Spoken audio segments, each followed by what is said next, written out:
I'm actually muted right now. I didn't realize I was muted, guys. Sorry about that. I'm struggle streaming right now. I am struggle streaming. Apologize here. It's that dude named Dave here. I'm glad you guys can join in with me tonight. Let's get to some of these chats here before we get going here. All right, Nancy. We're going to have some Nashville people in the house here. All right, Sheila. What is going on, Sheila? How you doing tonight, baby girl? I'm glad you can come in here. Let's see here. We got Sheila talking about this topic reminds me of that song called I'm in Love with a Stripper. Shout out to T-Pain. Hey, I had that bumping in the car the other day, man.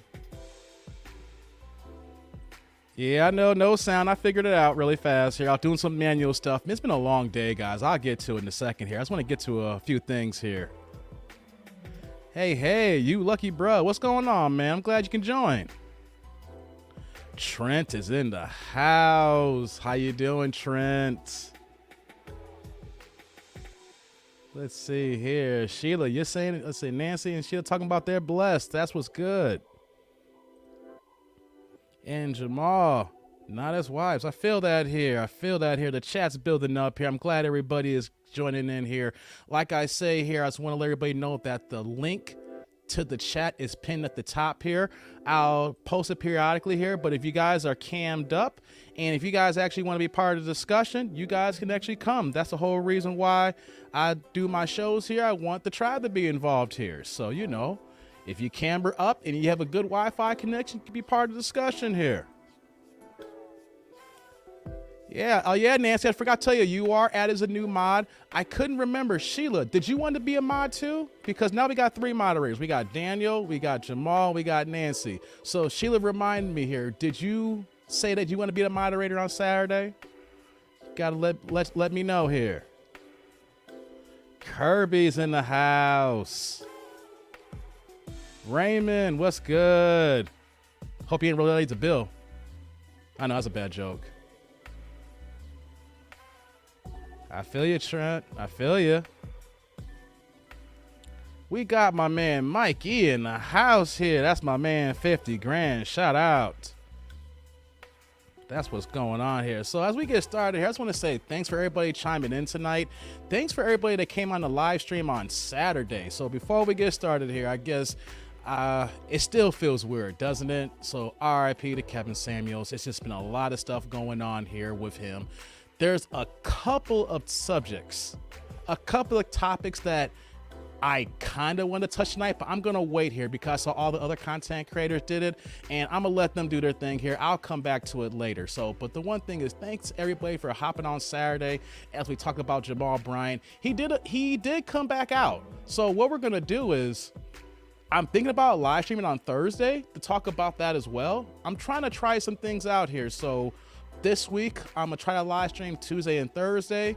Next week, I'm going to try to do Monday and Wednesday. I'm trying to figure out the schedule, figure out the time, see who's going to support, who's not able to come online, things of that nature here. So I'm trying to figure this out here. Reason why I'm coming back so early is that I got to go to a wedding this Saturday. So that dude is got to go to a wedding. My man is getting married. He's doing it. He's going to go ahead and walk down an aisle and going to go ahead and say live happily ever after with his queen. So shout out to my boy JD who's getting married. It's actually out in the Quad Cities. So do y'all know where the Quad Cities are at, y'all? I can't fly there. I got to drive there. It's about a 2-hour drive for me where I'm at right now. So shout out to my man JD. You know, so that's why we're doing this today. And I won't be able to do anything this weekend as far as like live streaming. So shout out to him for wanting to do the good thing here, you know? Let's see here. What's going on with the rest of the chat here? Hey, what's up, Just Ray? Glad you can join here. Let's see here. Dave, it was Mary, I think. She's cambered up. Okay. Gotcha. Let's see here. We need a replacement for KS. I'm going to keep saying it, Kirby. We don't have a replacement for KS, man.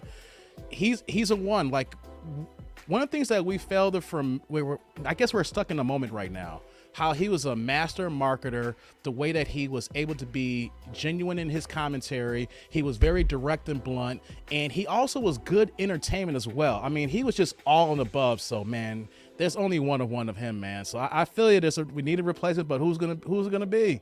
You know, you can't replace, you know, guys like that, you know. So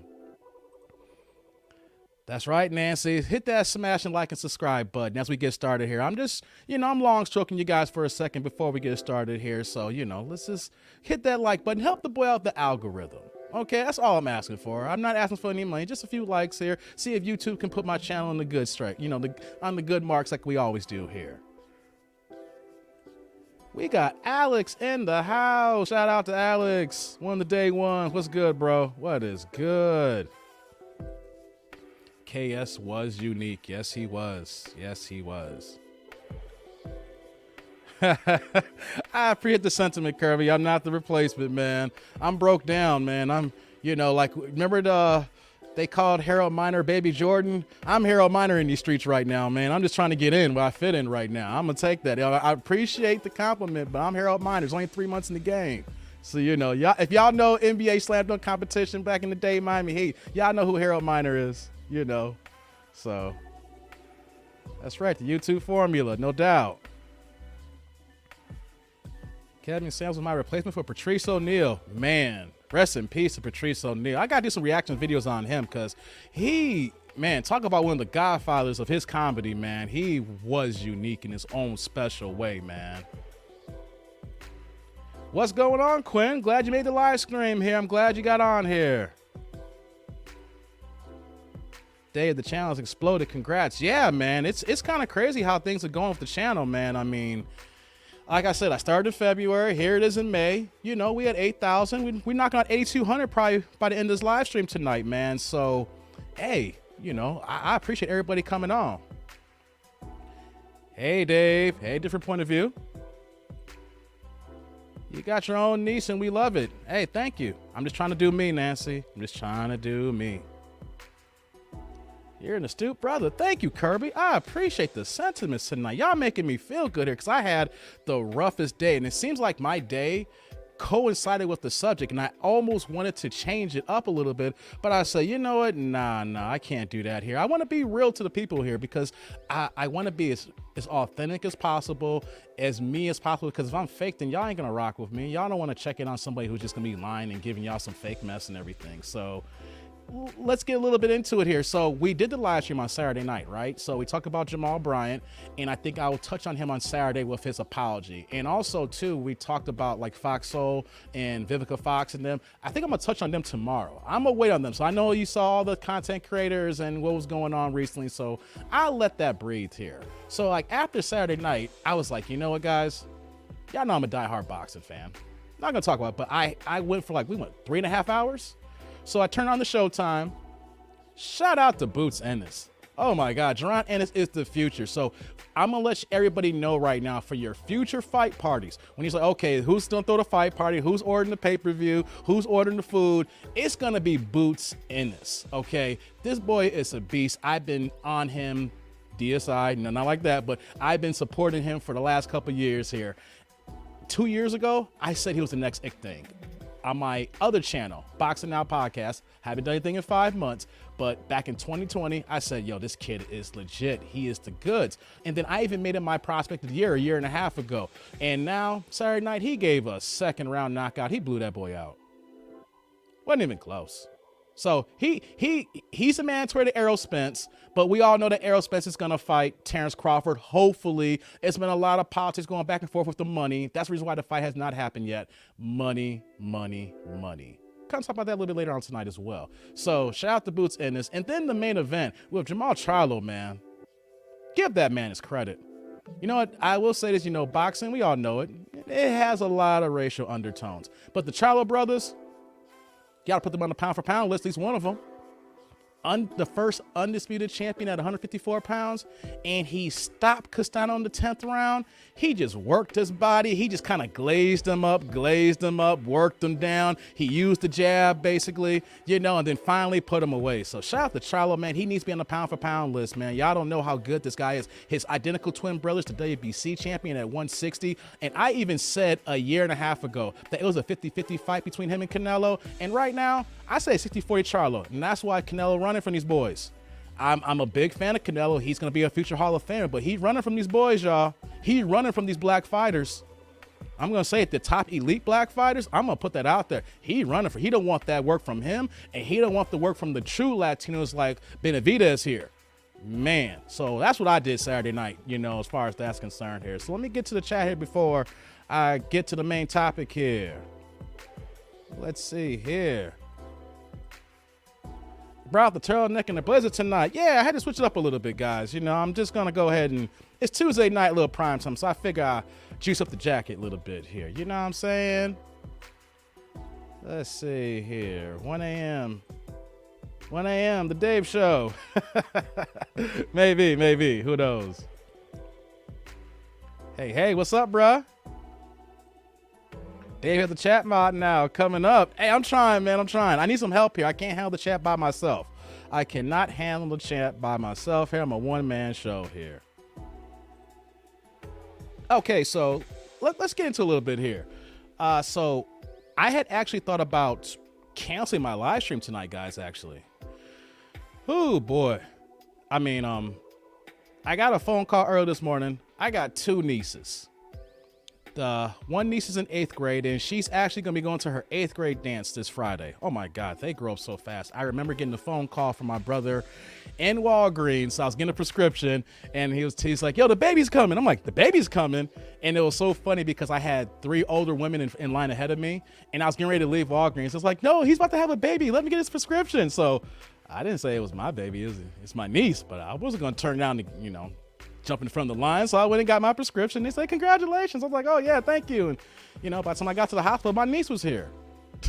Literally 28 minutes was the time that the water broke and then she came. She just didn't want to wait. But I'm just thinking about how time flies by so fast, and now she's in 8th grade and her sister's in 6th grade. Man, oh man, they were fighting at it. They were cats and dogs, and the youngest one put hands on the middle one here, and I almost thought I had to call off work, guys. I was so upset. I'm like, what the heck is going on here? And just to let you guys know, I also have a 4-year-old daughter. So I gotta, I'm not raising my nieces, but they live down the street, so I'm technically, it's not official, if that makes sense. I'm not trying to say anything that's not real like that. They're with my grandmother and my brother, but my brother is sick, so I am literally overseeing. So it's I got 3 young girls in the house.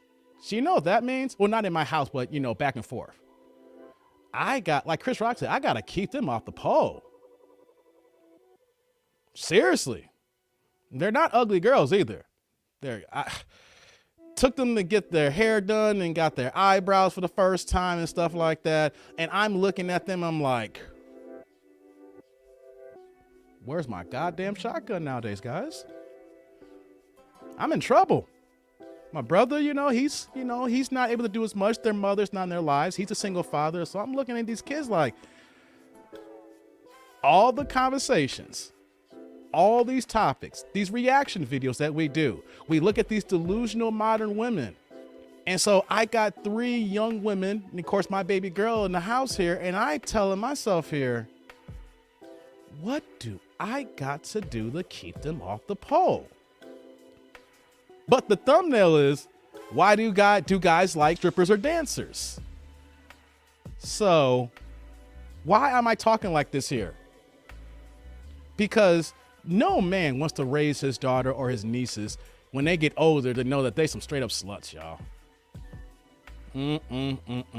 That's got to be the most heartbreaking thing there is, right? I don't know how many people in my chat here are actually have daughters and things of that nature. Put that in the chat here if you got any daughters, and if you got any teenage daughters, whatever the case may be. But it is a real transition, guys. The fact that going from middle school to high school. And the oldest, I have a nephew as well. He's the oldest. He's already in high school. So it's back to back with my brother. Yeah, freshman, 8th grade, and 6th grade. But when we're talking about modern times, we're talking about modern women, and we're talking about all the issues that us men face. What happens when we're raising these women here?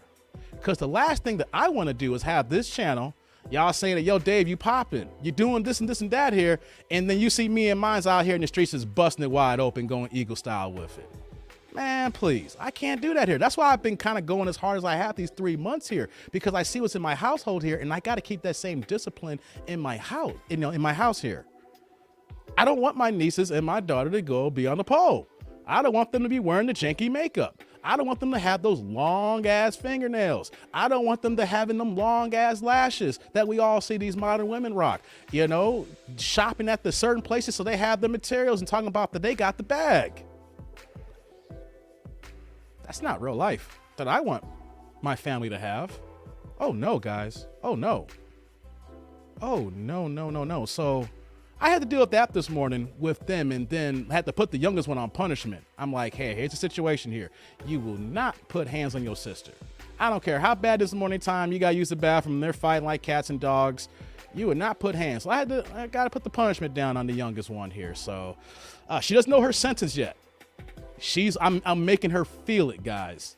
I'm making her feel that. But I think right now, I think she's going to be on the mend for about 2 weeks.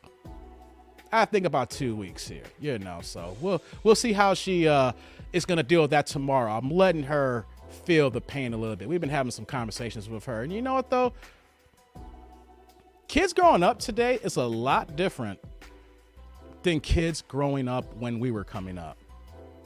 I'm just thinking about I'm trying to figure out how I was going to punish them, and it's like, okay, I want to turn off the Wi-Fi, but I can't turn off the goddamn Wi-Fi because they got to do their damn homework.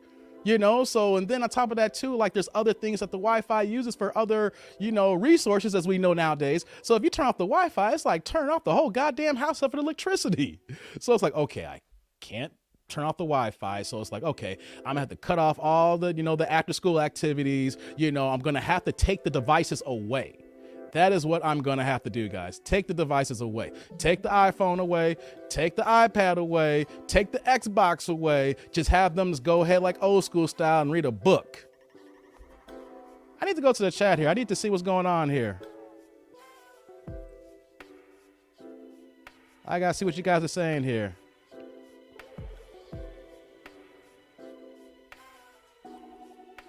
Yeah, $3 all grown. I need to hear them stories, man. If they're all grown, I need to know your words of wisdom, because technically it's 3 for me right now. Let's see here. What we got here? Dave, who likes strippers and dancers to date seriously? We're going to get into it. We're going to get into it. Trust me. Trust me. My ex turned into a stripper. I broke it off, obviously. Wait. Oh, we got to talk to you. Hey, Will, if you got your camera, you might need to cam up. Your ex turned into a stripper? You might need to cam up, bro. The link's pinned on the chat here. Got a 23-year-old on college. That's right now on the summer break. Oh, I feel you, Nancy. Okay. What is Mike saying? I'm in love with a stripper. She's you quoting the line, Mikey. I'm not gonna read the whole thing, man. I'm not gonna do that, man. Charm school is a must. There is a charm school by me. I actually found one. I was like, wow, they still actually exist here. I didn't look at the pricing. I'm kind of thinking about it right now. The best way to keep them off the pole is just go straight, completely old school traditional. Am I going overboard, guys? Am I going overboard? I mean, yo, charm school might be the thing here. Keep your focus. Yeah, I feel you, Jamal. I'm keeping the focus, man.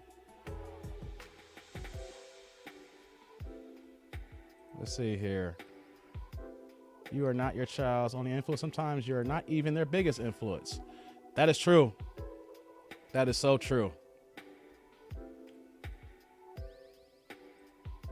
Strippers' lives matter. Oh, damn.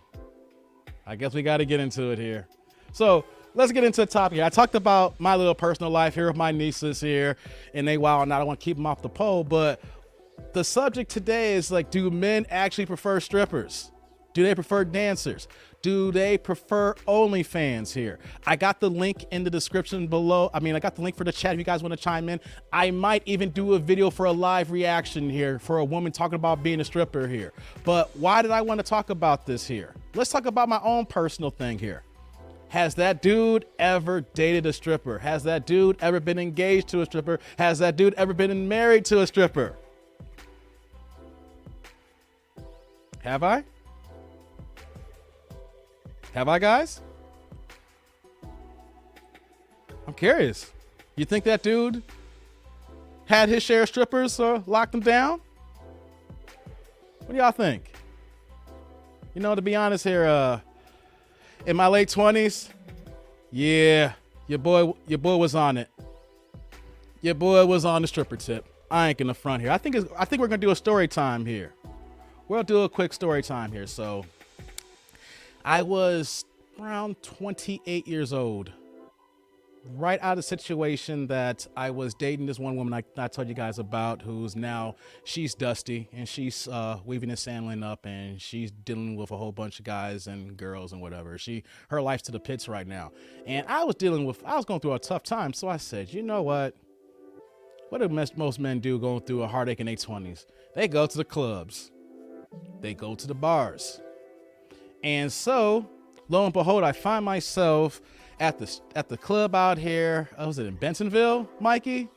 Dang, I can't think of the name here, Mike. What's the club out here, Mike? Heavenly Bodies. Oh yeah. So your boy used to frequent Heavenly Bodies. Matter of fact, I used to work down the street from there, and I used to work midnights. So I would take my lunch, or you could say like whatever, breakfast time, and I would go there and get me a grilled cheese and watch a few dances. And let me just say here, they had some of the best grilled cheeses that you could actually eat. And the ketchup with the fries was fire.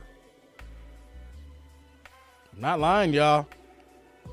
The ketchup was fire, and you didn't have to be drunk to say this is some good ass ketchup when you're at the strip club. You know, people talk about not eating food at the strip club.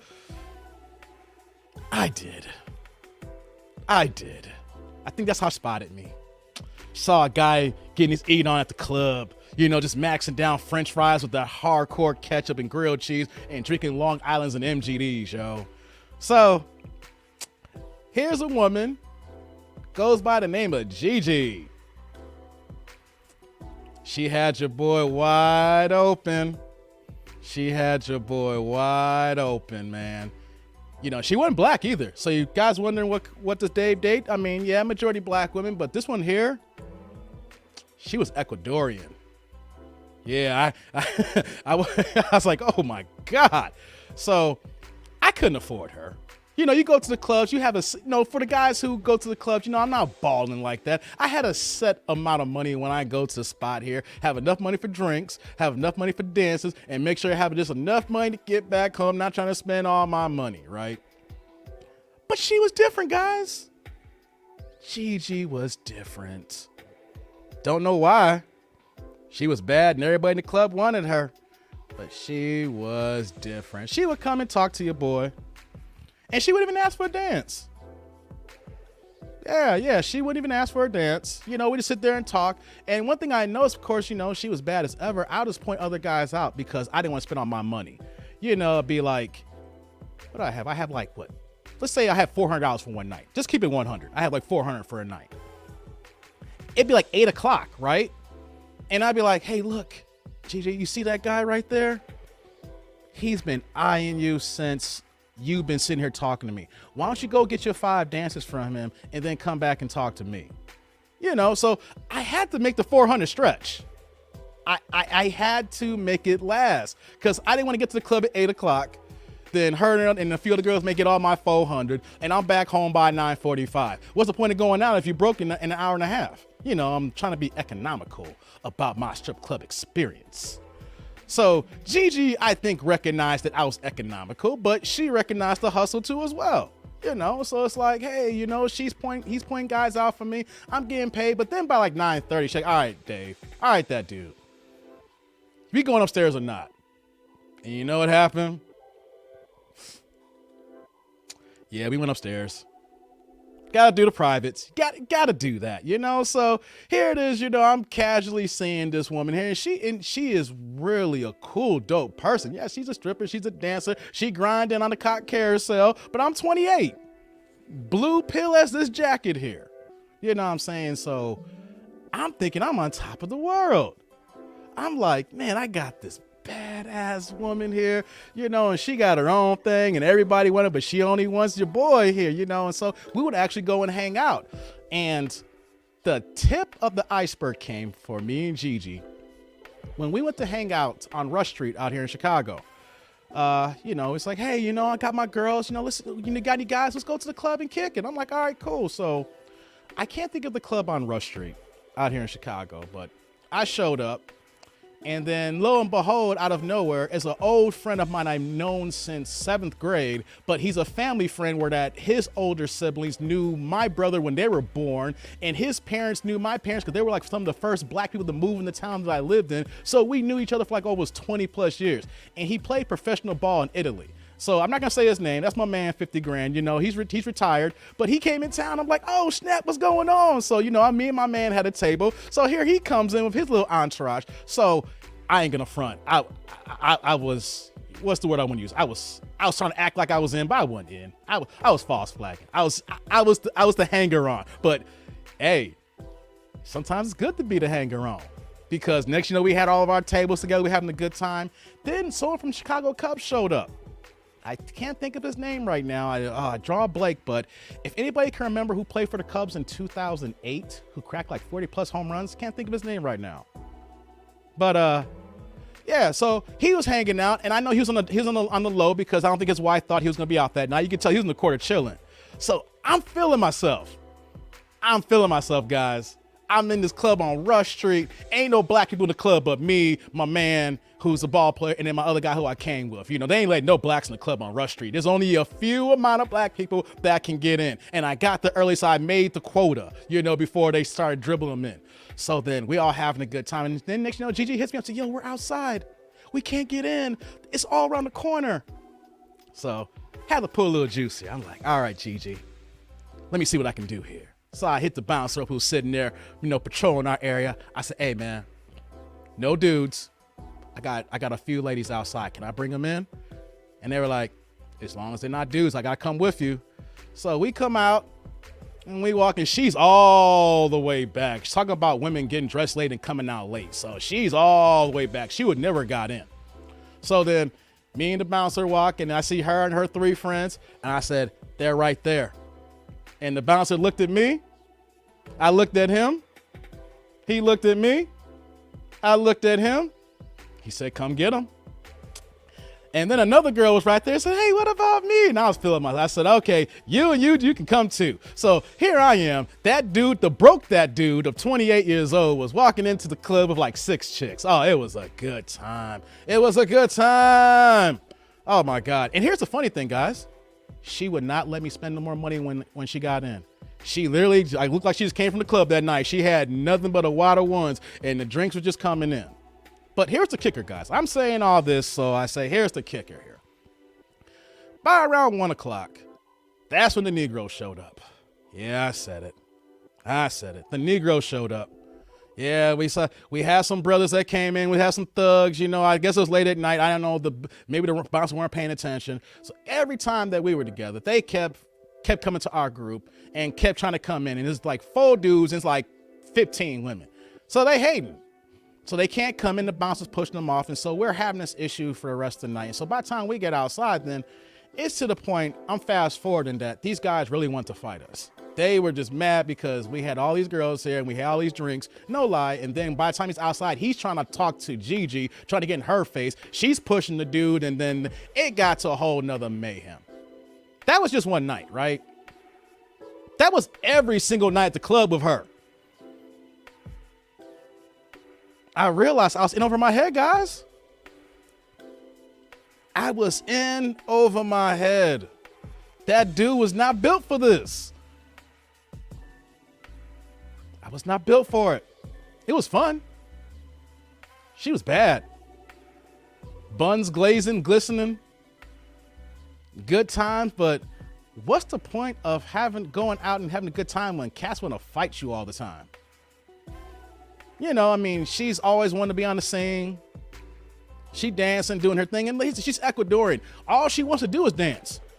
That is her thing, y'all. She wants to dance and have a good time, and sometimes that dude wants to be chill. And I realized, I'm like, I'm not built for this kind of life, guys. Nah. I'm not gonna marry her.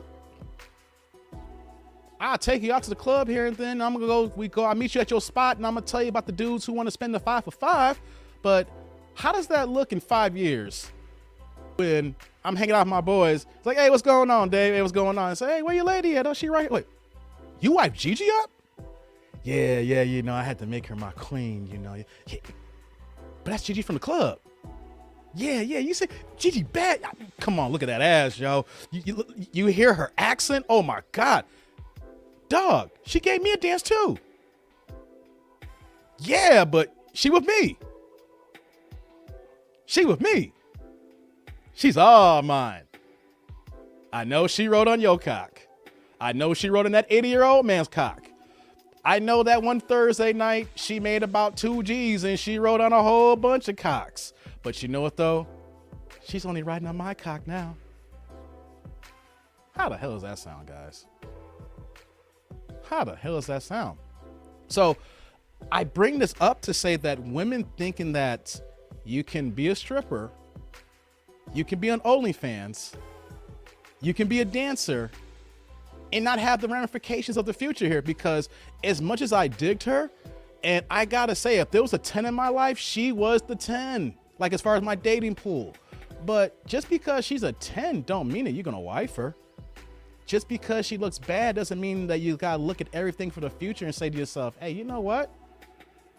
I don't know if this is gonna be right here. What about my family? What about my friends? What about her?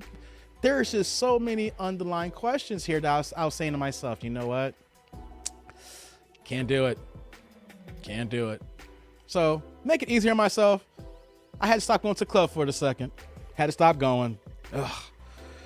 Feel bad too, because man, Gigi. Shout out to Gigi. Talking about love with a stripper. Man, your boy was on that T-Pain tip for real. Let me take a pause for the cause here because I need to bring someone in on the chat here because I told my story here about strippers and dancers, my personal story. We're going to get a little bit more into this live stream tonight here. I had to give a personal account here because what is the point of me talking about this here if I'm not going to say my personal experiences? Yes, your boy was in the club falling in love. Your boy was simping. It was simping. So on that note, I'm gonna bring my boy Mikey on here. It's my man Mikey from Mike's Philippines joining here. How's it going, Mikey? Whoops, you're on mute, Mike. Hold on. What's going on, man? Hey, how you doing, man? I'm good. How's everybody doing in the chat, by the way? I think the chat is popping tonight. Yeah, it is get back popping. into it. I've been talking here, and it's kind of hard to, talking and look at the chat at the same time. So I appreciate everybody here doing their thing here. Before we get to you, Mikey, here, I just want to get to a few things. Let's see here. Stripper lives matter. Stripper lives matter, y'all. Oh, man. What we got here? Dave's on story mode. Refrain refrain from negative, unsubstantial claims. Okay, thanks, Anna and Rob. Appreciate. Oh, Nancy's preach beating the mod there. Derek Lee. Thank you, Jamal. It was Derek Lee. He was hanging out that night with us. Thank you, Jamal. Thank you. Hey, I was gotta say, Derek Lee was straight incognito in the corner. He didn't want no one to see him till he saw the ladies that we brought in. And he was still kind of laid back. I think he was making like $14 million that year, and he didn't want them problems, baby. He didn't want them problems. Man, you're right, though, man. Derek Lee, thank you. Thank you. Let's see here. Rob asked that I propose. Hey, you know what?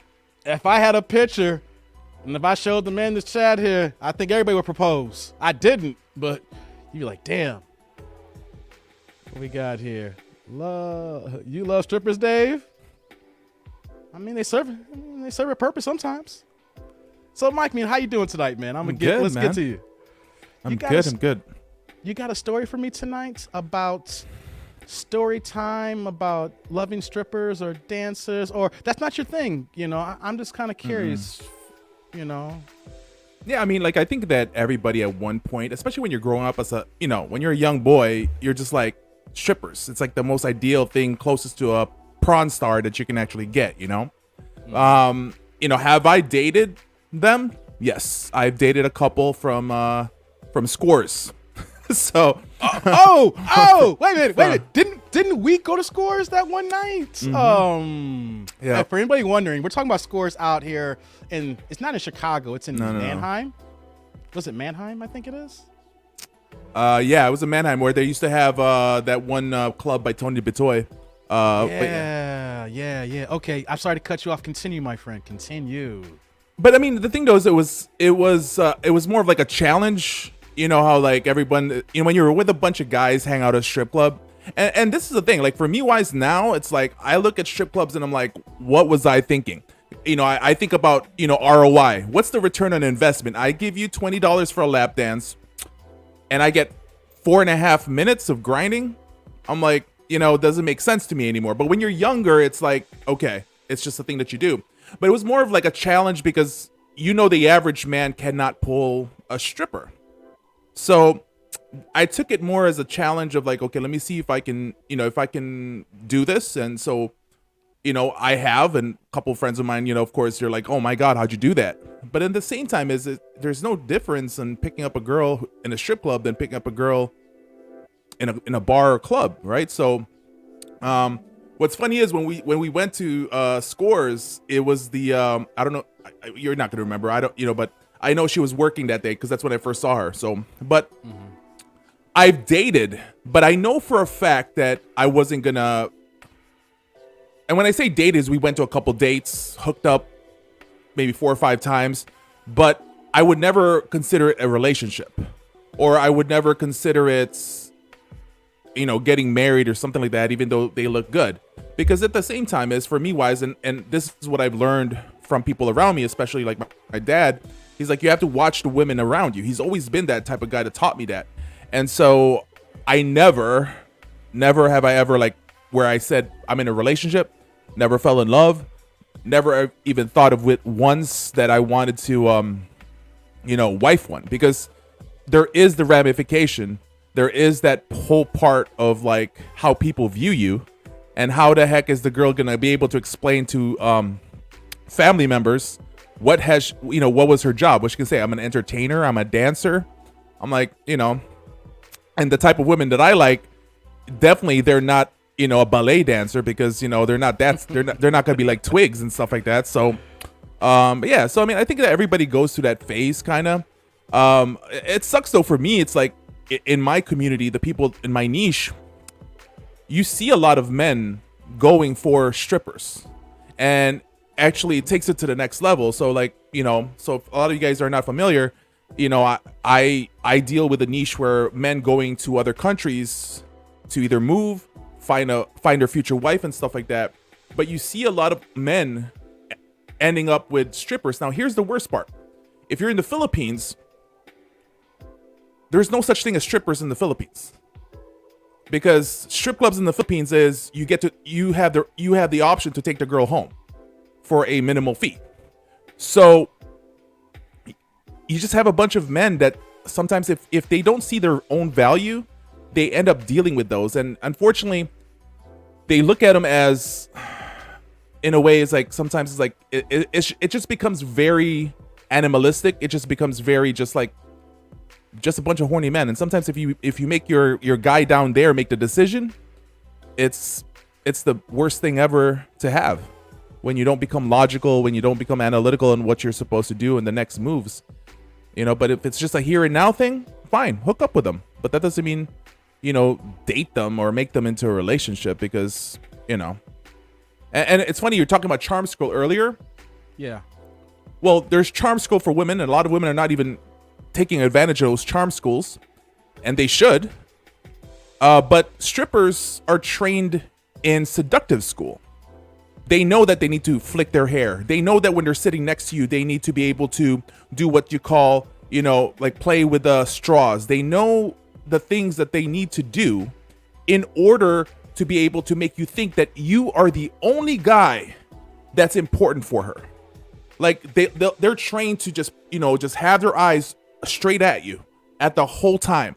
So, if you know strippers, and I've been around them, okay, I have friends who are strippers and I have dated a few. When you ask them that question, they will tell you they actually teach each other techniques on how to be able to make a guy think that he is the only one, even though for a fact that she's about to give a lap dance to the next guy who just gave her a tip. They are trained. They know how to be able to they put the scents on the right places. They know where to be able to touch a man to make him feel better. So you cannot be fooled. You have to be smarter and understand that you cannot be fooled by these women because they're trained to actually make you think that you're in love with them. And that's the worst part. So a lot of guys get stuck with these type of women. And that's why, when you see guys like spending like, G's here and there in one night, what for? You're not going to take her home. I never understood that. Like the last time I was in Atlanta. Atlanta. Yeah. Woo, boy. You. That's like a different type of strippers. Woo, boy. I felt bad for the women dancing for me. Like I was what they put in Atlanta compared to out here in Chicago. Man, this girl was sweating so hard for that 5. I paid her I paid her 10 for the 5. Cause I was like, y'all don't do this here in Chicago. I feel bad for you. You working too hard. You know what I'm saying? We need to figure out a union for y'all because this is too much. But what club was that? Of course, I went to Magic City. Everybody knows Magic City. And the night me and my boy Lindsay showed up, it was the same night that we came early. We saw the C Squad. It was like Saturday at 6 p.m. Mm-hmm. We knew I didn't have the money for 10, 11 o'clock at night. Just going to keep it 100, guys. So, unfortunately, I don't have the money for 6 p.m. Atlanta because this one white dude came in here. I call him Mr. Bald Man. He came in with a hefty bag. I shit you not. He came in with a hefty bag and sat at the front. And every so often, I'm like, and yeah, how do I compete with that? Like, well, you can't. And hold on, I got there at 6, Mikey. We left at 11. He still had half the hefty bag still full. It wasn't. It was like the big, like the 12, 15 gallon bag you use for your big garbage cans when you do your lawn work type of thing. And I'm like,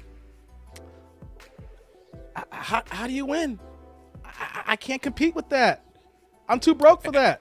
And you're not supposed to compete with that. And that's the whole main purpose. But, if you look at it in a more macro sense of things, right? Or look at it as micro sense of things. That man is not really trying to impress women. That man is trying to impress other men. He wants to say that I'm the guy in here. I got the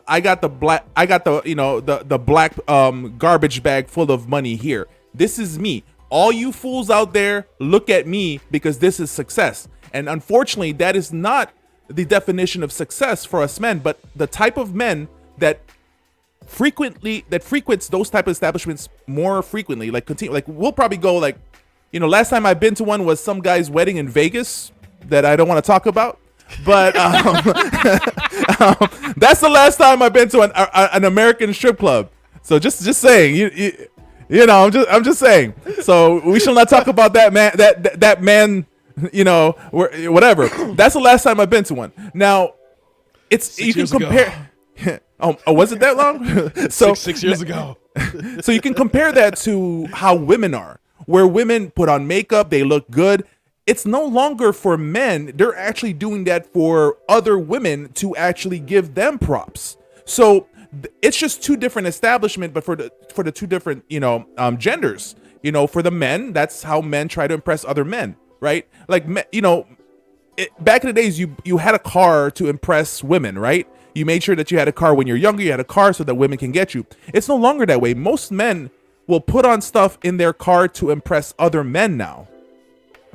So there's a big difference that's going on. There's a dynamic shift, and I think that most men need to understand that. I mean, it's like if you've ever been to Thailand, if you've ever been to the Philippines, and you go to these establishments, these go-go bars, as we'll call it, right? There's this bell that you ring, right? You ring the bell, and it's supposed to give everybody, all the girls, shots, at the fishbowl, where you have like hundreds of girls. So you're paying for all the shots for all the girls, right? That's not really, I mean, you're gonna spend $500 to give drinks to all the girls in the fishbowl, when for $100 you can take 2 girls home. How does that even make sense? So wait. You told me this a long time ago, but now we're having the show here. So you're telling me in the Philippines you get all that extra for $100? Yeah, $100 can get you 2 girls, and they wait, no, not one. Wait, pause that, Mikey. Not one. You said dos equis. 2. Yeah, 2 girls. Continue. So the thing though is, when you ring that bell, you're just like looking at it as like, you're not trying to impress these girls, because what does the free drink do for them? It's not going to get them the money. It just gets them the drink. Gets them like what, like 100. They get 100 peso tipped, which is $2 for each one of these girls. So you're trying to look at other guys and be like, I got the money, when it's like the dumbest move. I look at things and look at the ROI, return on investment. That 500 you could have been taken care of twice a day if you want to, for 5 days in a row. Okay, now. In America, for example, like that gentleman you're talking about who brought a bag of money, the smartest thing to do is to get yourself a high priced escort. There's anonymity. I think he was a drug dealer. Let's just be honest. You come in the land of a hefty bag, and he came in like this, like he was the garbage man. I know, but I know what you're saying. I got to put some context to it. I think he was hustling out there, even though he was a white dude in his 50s. So men actually, this is where men also, as men, should have our own charm school on how to act correctly. And, the funny thing enough to think about is like, with the passing of KS, in a way that was charm school for men. That was a way to kind of, learn how to eloquently have conversations with women, even though that they're attacking you. And he showed that through examples where he's getting bombarded by these women, but he knows how to handle himself. And so, like I said, in a way, as men, you look at anonymity, you look at those kind of things, how to protect yourself. And so being smart about what you're supposed to be doing. But yeah, I mean, in the Philippines, you can enjoy yourself, and it's practically legal, so the thing though is, for men, is like understanding what you're doing with your money. It's like, I look at it as like, what is this going to get me? And strip clubs are just not it.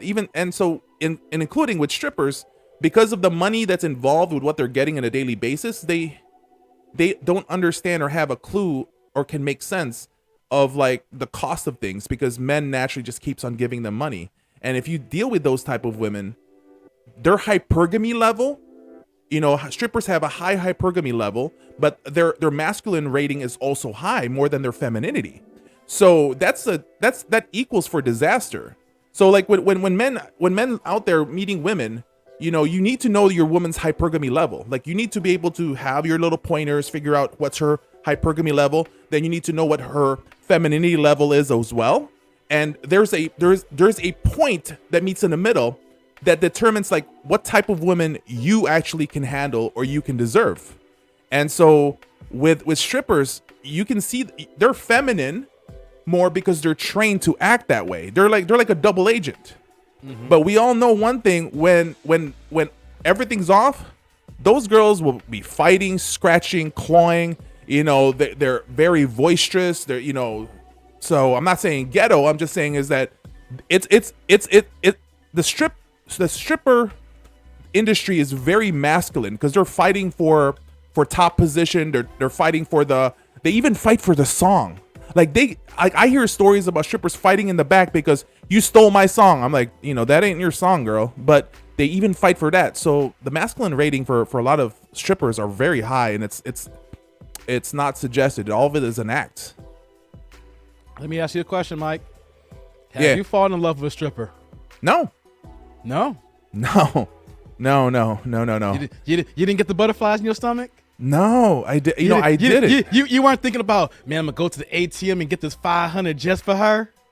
No, you know what? I'm thankful enough that I wasn't, and I think that maybe because I've been exposed to it, where there were men around me that explained to me the business that says you don't deal with that stuff. That's one. And then the next thing that I've learned is, now I've dated girls who acted like strippers, who thought they were, and that's just because wait. They thought they were. They were strippers in disguise. Wait a minute. Wait. We got to get into this here. Are you trying to talk about they're strippers in the down low? Wait. In the chat, have y'all messed with strippers in the low? There's down low strippers now. There's classes for down low strippers. What am I talking about?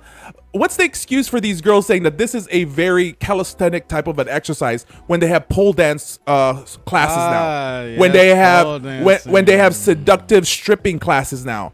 There's other things that you can do, but why are you doing that? Yeah, sure. And they even have it as almost like a sport now, where they have competitions on pole dance competitions now, and it's like almost like gymnastics. But here's my thing with that. It's still the fact that you're learning something of one of the oldest businesses or oldest jobs out there, professions. So when women start doing that, then all of a sudden it becomes kind of transactional sometimes. So if, I don't know if you guys out there in the chat room, you guys actually in the chat, say it right now. Have you dated a girl who has a stripper pole in their house, in their bedroom, in their condo? Now, to be honest, I've dated a couple, and I will say that I didn't mind having a private show in their house. I know I'm the only person, but when I saw that, the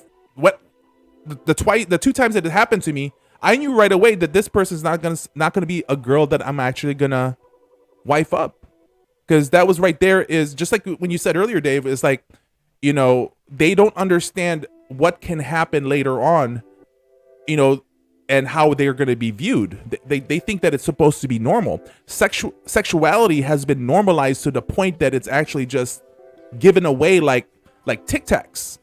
And that's the problem with a lot of women, is having that, in my opinion, at least. Going to the chats here. Any chick who twerks is a stripper.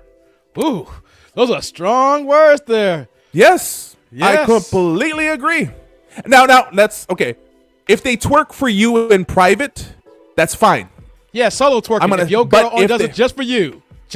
But if she does it where if another man can see it, especially if you post it in social media, I mean, you're not getting dollars down your G strings. You're getting hearts and likes and gifts, right? What's the difference? You still stripping. Just not getting paid. Or they're getting the thumbs up. You're getting thumbs up. You're not on the clock, and you're not going ahead paying the house. That's what's going on when you're doing that. You know what though was sad though? Not to go off subject here. For people who's been to the strip clubs, now as a frequent connoisseur in my 20s here. You know what the most saddest thing at the strip club? The most saddest thing. Sad. It's sad, Mikey. What's up? It's like around 2:15, 2:30. Club closed at 4, and the girl has not hit her quota yet. She got to give her 40%. She ain't paid the house yet, and when she comes around, it ain't sexy no more. It ain't, hey, how you doing, that dude? Oh, nice jacket. Also, where you from? You know what it is? Hey, how you doing? I ain't paid the house yet. You want to come upstairs? Want to help me out? No, what happened to the sexy talk? What about you go ahead and massage my shoulders? What happened when you put your arm, and then now it's like, hey, I need some help. Like, yeah, I need help too. Mike, I need help too. I mean, we got to help each other out, but you ain't helping the problem here. You know what I'm saying? That's the most saddest thing. And that was one of the things that made me stop going to strip clubs. I was like, I ain't trying to have you beg for the money like that. There's nothing sexy about that. There is nothing alluring about that. I didn't come out the house to go ahead and look at some stranger danger for you to be acting like that. Yes, and that's the line I like to use too when I go to strip clubs. Stranger danger. So, have you experienced that, Mike? Where that's the end of the night and they just begging you for a dance and it's not even sexy. It's just like pushy. I don't close. I don't never close a strip club. Never. Okay, I got a story then. Oh Lord, I'm gonna talk. Never close a strip club. Now, hold up, because I've been around strippers and I've admitted that I've been around them. The saddest place in a strip club is the Denny's that's close by. Guys, try it out. Like, when the club closes, go find the nearest breakfast spot, and typically it's a Denny's.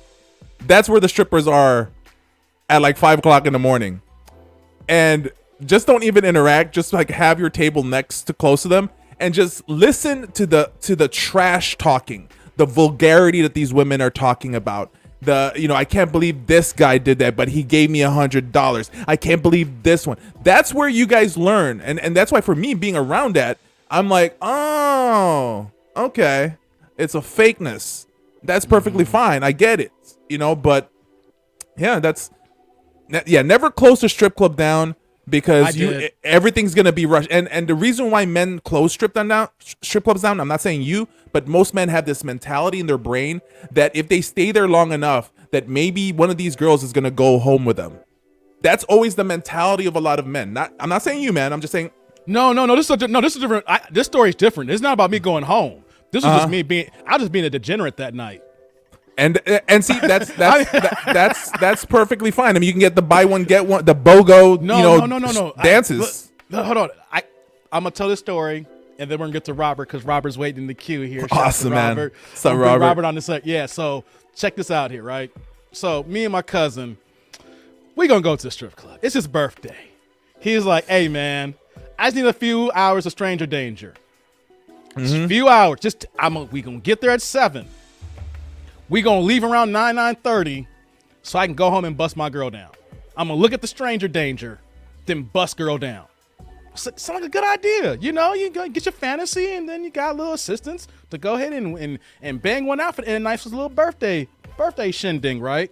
Mm-hmm. So 7 turned to 8. Having drinks, MGDs. I'm not even a beer drinker, but for some reason MGDs come out at the strip clubs. They're only $1 or $2 a pop, right? Mm-hmm. So then next thing you know, 8 turned to 9. Then his boy showed up, and then the shots came out. That's all right. Then the shots came out. After the shots, then we started eating at the strip club. Yes, I do eat at the strip club. Yeah, chicken wings are the bomb, man. What are you talking about? So next thing you know, 10 turned to 11. 11 turned to 12. We got there at 7, guys. 11 turned to 12. 12 turned to 1. Now the club is popping. It's packed at 1. 1 turned to 2. And I was like, I can't drive home yet because I've been drinking and I gotta sober up, right? This is how bad it got. It's 3 a.m. now. No lie. I've been there since 7. It's 3 a.m. When the girl said, "We need to put you on the payroll. You got here before me." I was like, damn. And you know what? I still didn't leave. I still stayed to 3:45. Here we go. That is a whole workday, people, from 7 to 3:45. That's a whole workday that we stayed there. I didn't get home till 5 a.m. And literally, we joke around this to this day. We said 2 hours. How do you go to a strip club for 2 hours and you stay for 8? That's why that dude don't go to strip clubs no more. Yeah, if you lose track of time at a strip club, it's time to quit. It really is. Like Jamal says here, it's an 8 hour. It was a full 8-hour shift. They could have put me on the payroll. I could have been serving pizza. I could have got some tips. I got my money back from the girls that I was tipping. My girl Gigi was there that night too, and she was laying off thick that night. I think I dropped a hard load on her. Well, you can take that any way you want to take that there. Anyway, I dropped a lot on her that night, and so I said, can't do an 8-hour shift no more. Can't afford that. I was simping, y'all. I was simping. If Red Lobster could be in the house that night, it was more than cheddar biscuits. It was more than endless shrimp. It was the salmon lobster bake with the extras, man. I don't know how you want to do that at Red Lobster. I'm just saying though, I went hard that night. And I said never. Even when that 6 years ago, I didn't go that hard. 8 hours, y'all. I'm open about it. Your boy has really made some jacked up decisions. And that night, an 8-hour night at the strip club. But you know what though? Nights like that's the reason why I didn't marry a stripper. It helps make it realize why would I want to lock someone down who's gonna be over here grinding on all these dudes' cocks all night, then come back home to me and kiss me on my cheek like, "Hey baby, how's your night?" I know what your night was doing. I'm sorry. Go ahead. But you're gonna bring in Robert, man. So he's ready if you want to. But here's the thing, right? Hey guys, what's up, Robert? Got Robert in the house. So there's now. Here's my thing. It's okay to stay extra on a strip club in Southeast Asia. Okay, and I'm gonna tell you guys why it's fun, because if you guys ever go to Thailand, if you guys ever go to Vietnam, if you guys ever go to the Philippines and stuff like that, people watching is so much fun. When you see guys here, you can actually pick a girl and then take her home if you want to, right? And yet for some reason these guys can't pull the trigger. So you stick around, you enjoy with your friends, you're drinking, you're just talking. It's just normal. You're okay, you can do that. But then, of course, as hours goes by, the good ones starts being taken out from the fishbowl. Okay, so then there's this walk of shame that happens at 1 o'clock in the morning, where you finally see guys who picks their girls and they're like straight up the uggos of the list, the rejects. And at 1 o'clock in the morning, you see these guys strolling down the street with some of the worst girls ever, like the leftovers, the 5 babies, wrecks. exactly, the 5 babies from 5 different foreigners. It's so that's when it's okay. But in America, then I would say you don't want to close down a strip club unless you just really have nothing else to do. And if there's actually unlimited buffet, because Thursday nights back in the days, you got the free unlimited buffet chicken wings at the strip clubs in Chicago back in the days. So that was the fun times. Oh, yes, it was. Robert, welcome to the chat. Quick turnaround from Hey. Saturday. Welcome back Oh, yeah. to Gang crew here. You know, tribe alert here. So where I brought this thumbnail up here because you sent the email to me. You sent me a video, and I was like, you know what? This is.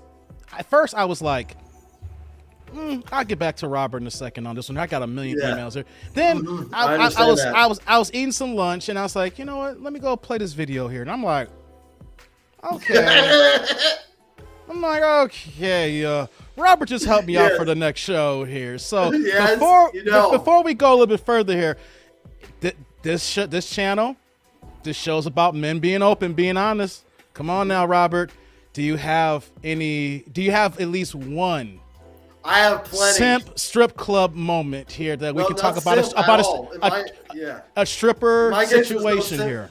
I've actually, my wife used to work at a strip club as the manager. Oh, she was the madam. She was the manager. She was working. She was the madam. Below somebody. Mama son. Yeah, but the difference was it's no longer around because it got burnt down. That was outside Pittsburgh, Pennsylvania. But also, where I'm originally from, the closest strip club is in the next county, and those places close at 2 o'clock. 2 o'clock, yeah. In the morning, it's like you spend, like, if you get off about 8 o'clock at night, you have to travel about maybe 2-3 hours just to get to the strip club. By that time, you're like, what the fuck am I here for? I've been to that strip club myself, and I'm like, oh my god, you're supposed to be fit. Some of these women were chubby. The only woman that was fit was over 60. Whoa! You had a 60-year-old stripper at the spot? Actually, her real age was 40. She was 45, still working as a stripper.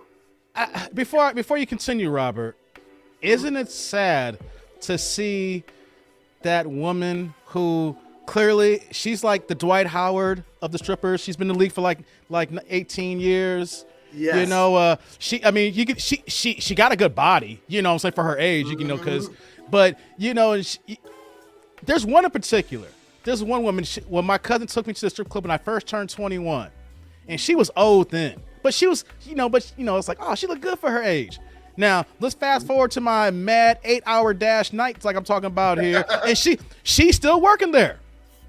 Now, we talking 7-8 years. I'm like, yo, you was already seasoned when I was 21. I'm knocking on 30. You should be a grandma. Why are you still here in the game?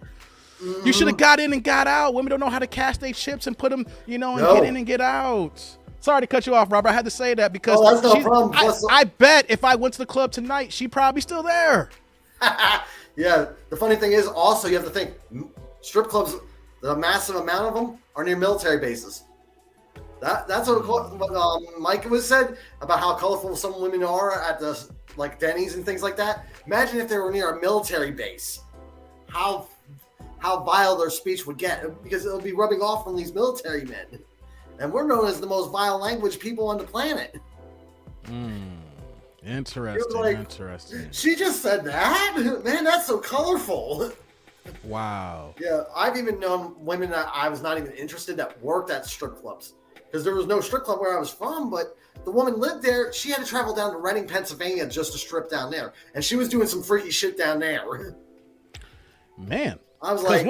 One thing I know about Atlanta, y'all, shout out to Atlanta, because all you need to do is just drive 5 minutes. You're going to find a club every 5 minutes. I never forget when I Googled, I was like, man, let's say, what are we going to do? Every time I ask for a club, no one would not give me like a regular club to kick in. They kept telling me, are you trying to go to a strip club and you trying to dance? I'm like, I'm trying to dance. Well, Diddy's club. But next thing you know, I went to the Google machine. I wrote down about 10 clubs. And then we hopped in the cab. We had a rented caddy. And it seemed like every 5 minutes we were just hitting a strip club. And one thing I noticed, please tell me in the chat section if this is true in the South. Like some places have like, they don't even charge. Like there's no door policy, like as far as like pay. What they do is they have a tip jar. So whoever tips the most is when the lady's gonna flock in. And I didn't realize that. The first club, it was like, yo, where the girls at? And it was like, oh, that damn tip jar. We didn't get no love. So when next club we saw that tip jar, I was like, oh snap, that's how the game works here, you know? Yep. That's how it is in Kentucky. I know that. I've heard a lot of guys when I was in basic training, they went to the strip club on their off base day. Those guys are like, never again going there. No, thank you. The drill sergeants were not lying. They're hippos. Oh, shit. They're legitimately big. Here's what I'm going to do, guys. I want to do a live reaction. Since I got Mike here. You're still here, Mike. I got Robert here. You guys have not seen this video. Robert has. I skimmed it, so I'm not even gonna. I haven't done my normal. If I was gonna record a video and be able to like give my true full here. Yeah, so this is you get the originator of the video who found it myself. So this is a raw reaction, guys, from the chat here. So I'm going to bring this video up from a Kendra G joint that Robert sent me, and I figure I'm gonna start doing this here from some of my live streams. If I find the right video, we might do live reactions here. So yeah, and sometimes maybe throw me in with these videos, because sometimes I even know what's going on. I've seen the whole video already. So let's do this here. Let me set this up here, guys. All right. So this is Kendra G. I remember this one. What, she had to be Asian? Are you serious? Is she Asian? Yes, Mikey. Yes, yes. Yes, she is. Just for you, Mikey. Damn it! Just for you. Just for you, Mikey. So I'm looking at the eyes. At least she's not Filipina, so I'm good so far, unless she starts talking. But all right, let's do this, man. Let's do this. So for everybody in the chat here, this is the first live reaction. No recording, no stopping, no editing here or whatever. Me stopping, so I got the take wrong. Nah, we're going to play this and let's see how this goes here. So here we go. Isabel, Isabel, where you calling us from? Arizona. Arizona, Mikey. 23. 23, okay. What do you do for a living? I'm actually, I go to school. Oh, you're a student? Yeah. Okay, do you have any kids? I knew it's cosmetology or nursing. No. Wait, let me pause it. What was that, Mike? Cosmetology, yeah. I said it's either cosmetology or nursing when you're in Arizona. That's what every single one of those strippers. Now, mind you, so you know I'm in the medical field, man. I've dated several nurses in Arizona who were previous strippers, so they do go to school. I'm just saying, okay? They do go to school. Thanks for that insight. And for everybody wondering, Mike used to live in Arizona, so that's why I didn't realize all the synergy of you being on the show tonight, Mike. So this is all hitting home for you. So I didn't even realize that you would be part of this here. So let's get back to the video here. So we're just getting started. No kids. What's your zodiac sign or birthday? August 15th. I'm a Leo. He's a Leo. This is Isabella. Is it Isabel? Isabel, yeah. This is Isabella, Arizona, 23, is a student. How do you pay your bills? You live by yourself? Yeah. There we go with the answer. You know, I manage. Wait a minute. Wait, I'm pausing here. So for the people in the chat, when someone asks you how you pay your bills and the woman answers, I manage, what do y'all think right off the rip there? Because that when I saw a red flag. because for me, If someone asked me, yo, that dude, what do you do? How you pay your bills? Oh, I work in IT, man. I've been doing blah, X, Y, Z. No, know what she said? I manage. That means she earns day to day. Like she's a gig worker. We'll just say that, right? Yeah. This is a literal gig worker, anyways. She probably works at Let Girls or Blue Moon, I bet, with that look. So let's get back to the video here. I'm gonna let this ride for a second now. How? Your parents or other ways? I'm a dancer as well. What kind of dancer? A stripper. Oh, you're a stripper. Yeah. Oh, okay. Are you just doing it to pay your bills? Yeah, while I'm in school. So How long you been a stripper for? since I was 19. Since you could be a stripper at 19? She's 23. She started at 19. But I'm just doing it to pay my bills. Nah, ma, it's your career now. Yeah, it is a career. That's why I stopped it there. Yeah, David, it also reminds me of the one girl I know. She started at 19, stripping down in Reading. Exact same thing. She is now in her 30s working down in Philadelphia in a strip club, and she gained more weight. Let's get back to the video, y'all. So it's like crazy. Yeah, well, in Arizona. Oh, in Arizona you can. Okay. Yeah, but I had stopped during 2020 once the pandemic came and Okay. all the clubs shut down. Okay. So now you're back at it. Yeah. So that is your job then. Is your job a stripper? Is that fair enough to say? Yeah. Okay. You know your damn Your job's a stripper, stripper. no kids, is a Leo. What kind of man you looking for? But that's still the same thing. Really just a loyal one. I feel like my past relationships, I've always been like used, and yeah, I cannot find a good man in Arizona. So First of all, Mikey, is there any good men in Arizona? There's plenty of good men, but a lot of people. I mean, the thing is, there's plenty of good men everywhere. The thing though is, are the women looking at the right areas? So like, you're being used because you let your body get used. So if you're letting your body get used, the people that surrounds you is gonna use you. But the question that Kendra should ask is that, are you dating men who were previous customers? Because we all know one thing, that most people find or meet their significant other at school or in college or in the workplace. So if your career or your job for the past 4 years isn't a strip club, there is a high percentage, and I will use the Pareto principle, an 80-20 rule. 80% of the time, the guys that she's dating were guys that she met at the strip club. And Facts. what a lot of people don't understand is, like, if you want a good time, if you want to be able to hook up with women, if you have that moment in your life that you want that, Scottsdale and Tempe, Arizona is the place for you guys to be, because that's the problem there. But the thing though is, with a lot of women in Arizona, and if you've been around enough in Arizona, especially if you go to bars and clubs or whatever, you're gonna see a lot of these type of women, and all you need to do is break it down and all you need to do is like say, okay, what type of guy do you want? Blue eyes. Okay, there's only approximately 15% of men have blue eyes. Okay, so now you have that. What's the population? Once you start hitting them with all the stats, be like, what's the likelihood that that person that you want is in this place at this very moment? That's why you're not finding them. They're not putting themselves out where they're supposed to be. And so, and you Asian. This girl's Asian. This is like, you got a problem with her being Asian, Mike? Come on, man. No, Mike, that's you'll find out her real ethnicity, Mike. This is Robert. No attitude, Robert. This is hot commodity. An Asian in Arizona. You can't get any better than that to find a significant other. So I mean, you can't. You Asian, you're Arizona, you're gonna get some. You're like literally like, there's a bunch of, there's people out there that's got the yellow fever. Oh, so wow. I mean, yellow Arizona's fever. got that. You just schooled me. I didn't know Arizona's all about the yellow fever. No, I mean, like, man, I'll tell you one thing. Like, if you are a black man in Arizona, you're scoring every night. Oh, damn. Hold on, Mike. I need you to repeat that for my brethren in the chat here who are black. Repeat that again, please. If you are a black man and you are you're making decent money, and I'm not just decent money, You're outgoing a little bit. You go to places in Scottsdale. You go hang out in places in Tempe, Arizona. I guarantee you're gonna be hooking up every night if you go out. It's just so Asian women are a hot commodity. Black men are hot commodities in Arizona. It's a known fact. I've seen it happen. My friends enjoy it, and it's perfectly fine.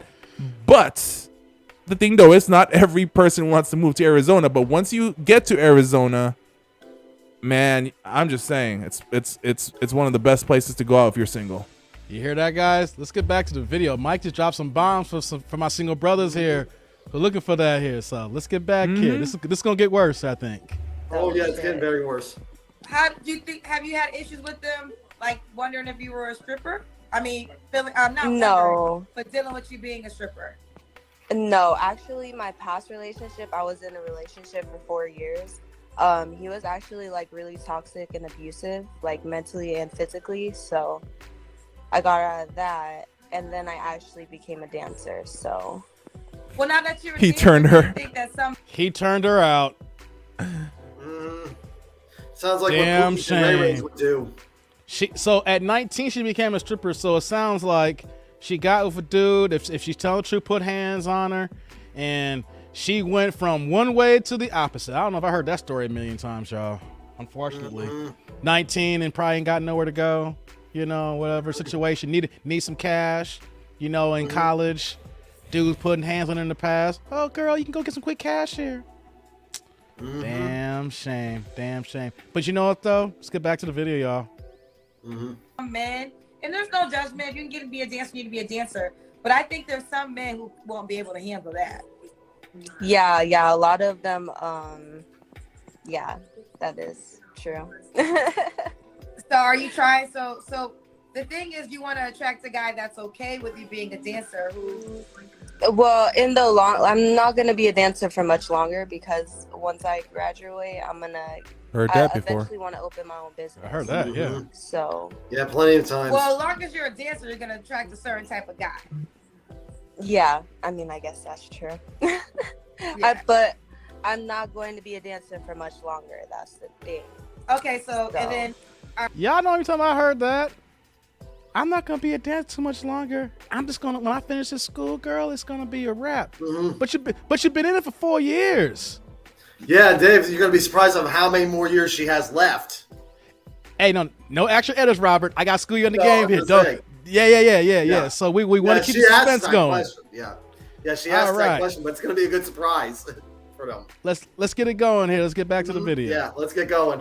What she doesn't understand though, Arizona is not it's now the new Van Nuys.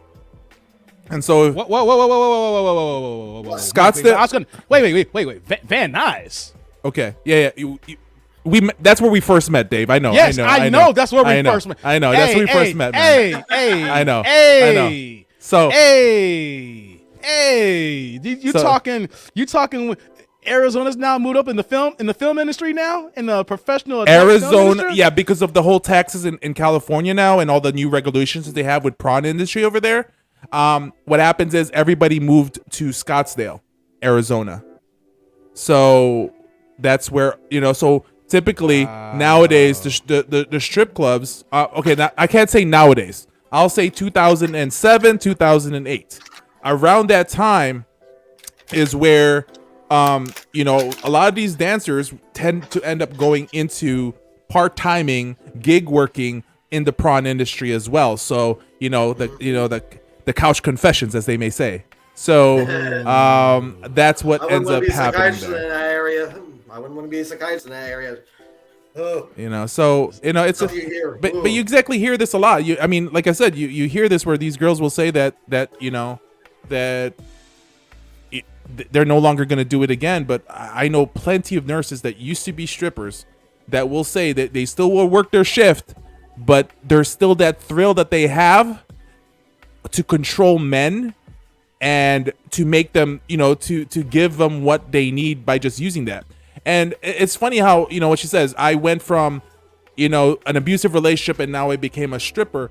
The thing though is like, that's the funny thing where all these women will try to blame the men for putting them in the situation that they're at. You know, you can shout out to, you know, Cat Williams, where that, you know, it's your fucking self-esteem. It's your esteem of your MFing self. Only you can make a determination on what happens with you in your life. But there's always this blame that is put on men that for some reason we did it to you. Our toxicity did it to you. No, you're already damaged enough to make yourself put in that situation. You know, 4 years of being in a bad relationship, that's on you. It's on the man as well, but there's two faults there. It's also on you. You can, you know, that's the thing that goes with there.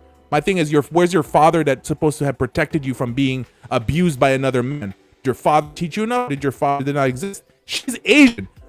99% of chance her father is in her life. Let's get back to the video. Yeah. No. Dave, Interesting. one thing All right, before so you she's not gonna be a start. dancer for Hold on, guys. much longer. So what other qualities do you want? Well, I'm actually going to school for cosmetology.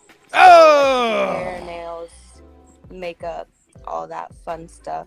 And I eventually want to, yeah, I always don't know. cosmetology.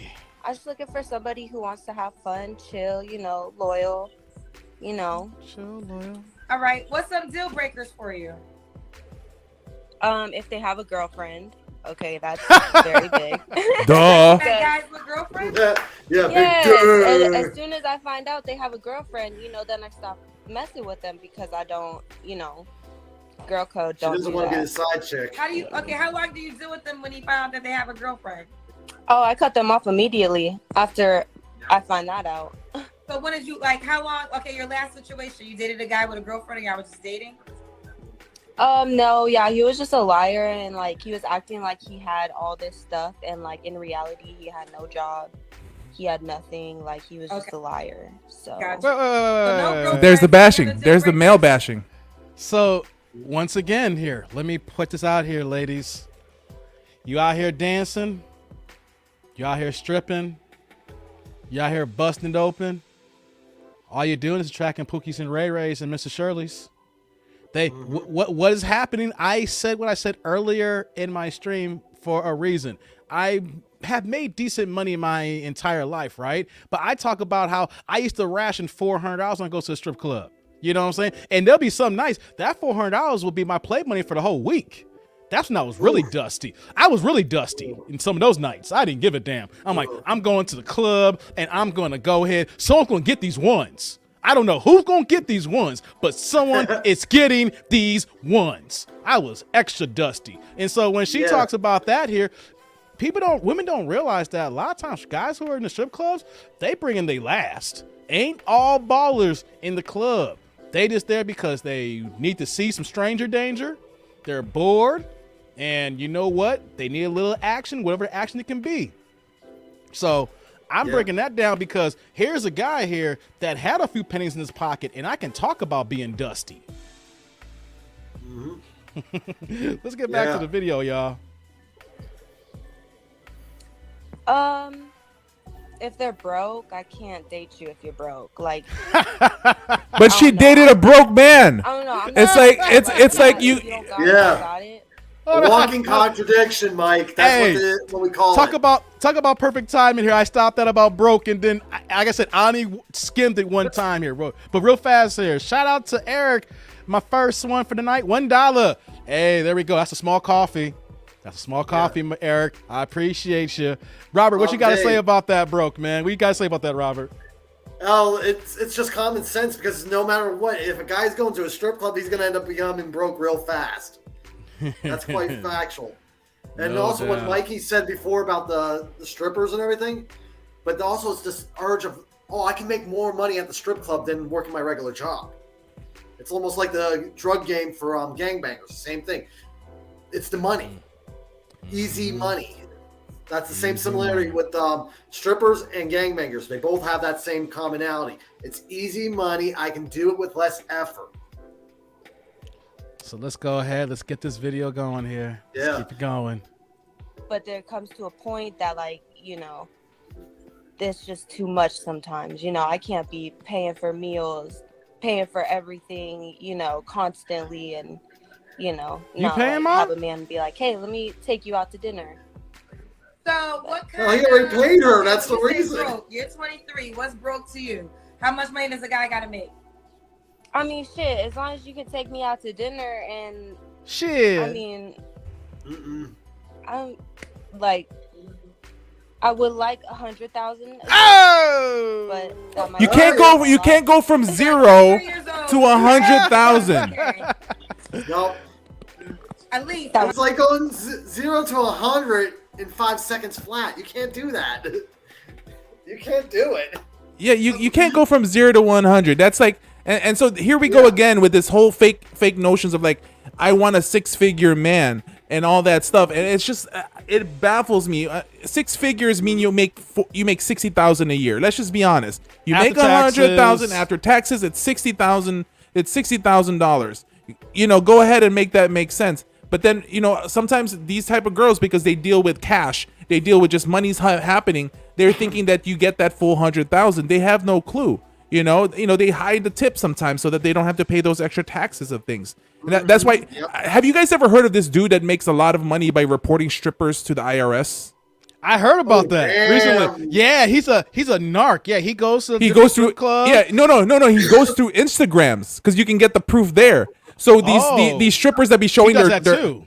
all these dollars and Showing you know their they're money, throwing it. yeah. They have it in the closet. They're lighting it up. This dude like takes those screenshots and reports it to the government. And of course, it's called, you know, you get the what I forgot what the term is.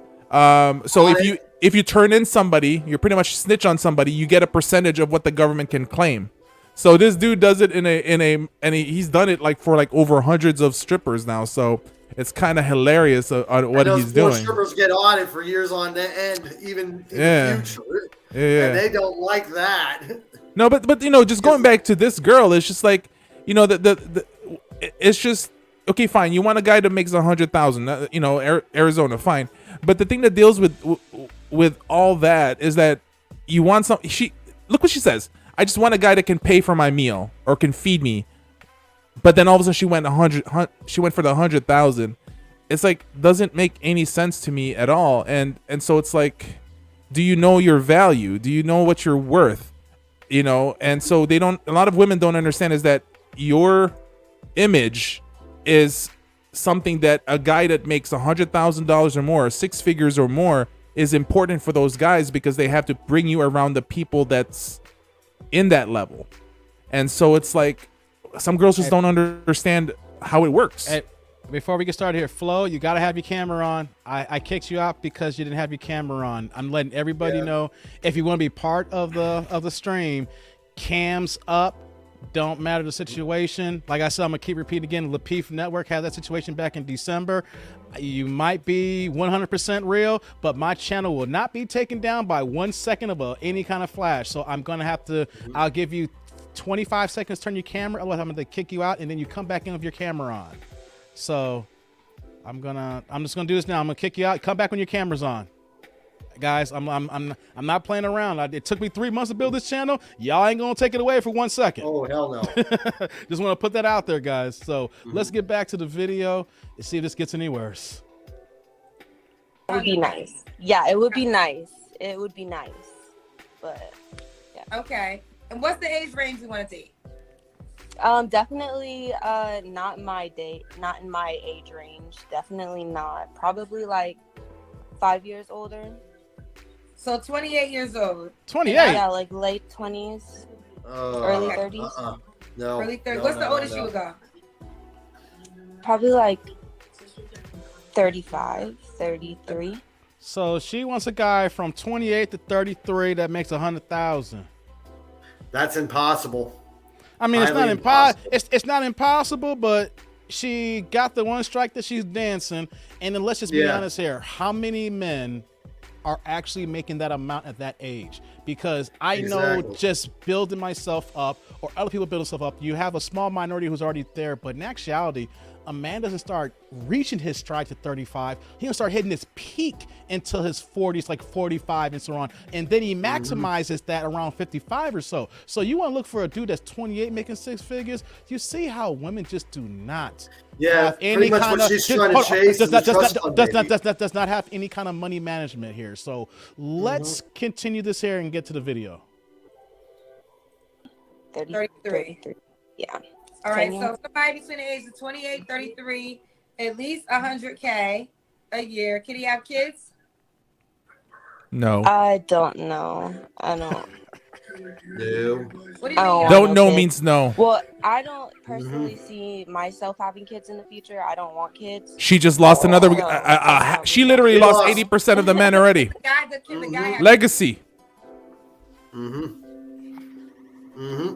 It's 23 game years over for old. You 23 and you already say you don't want no kids?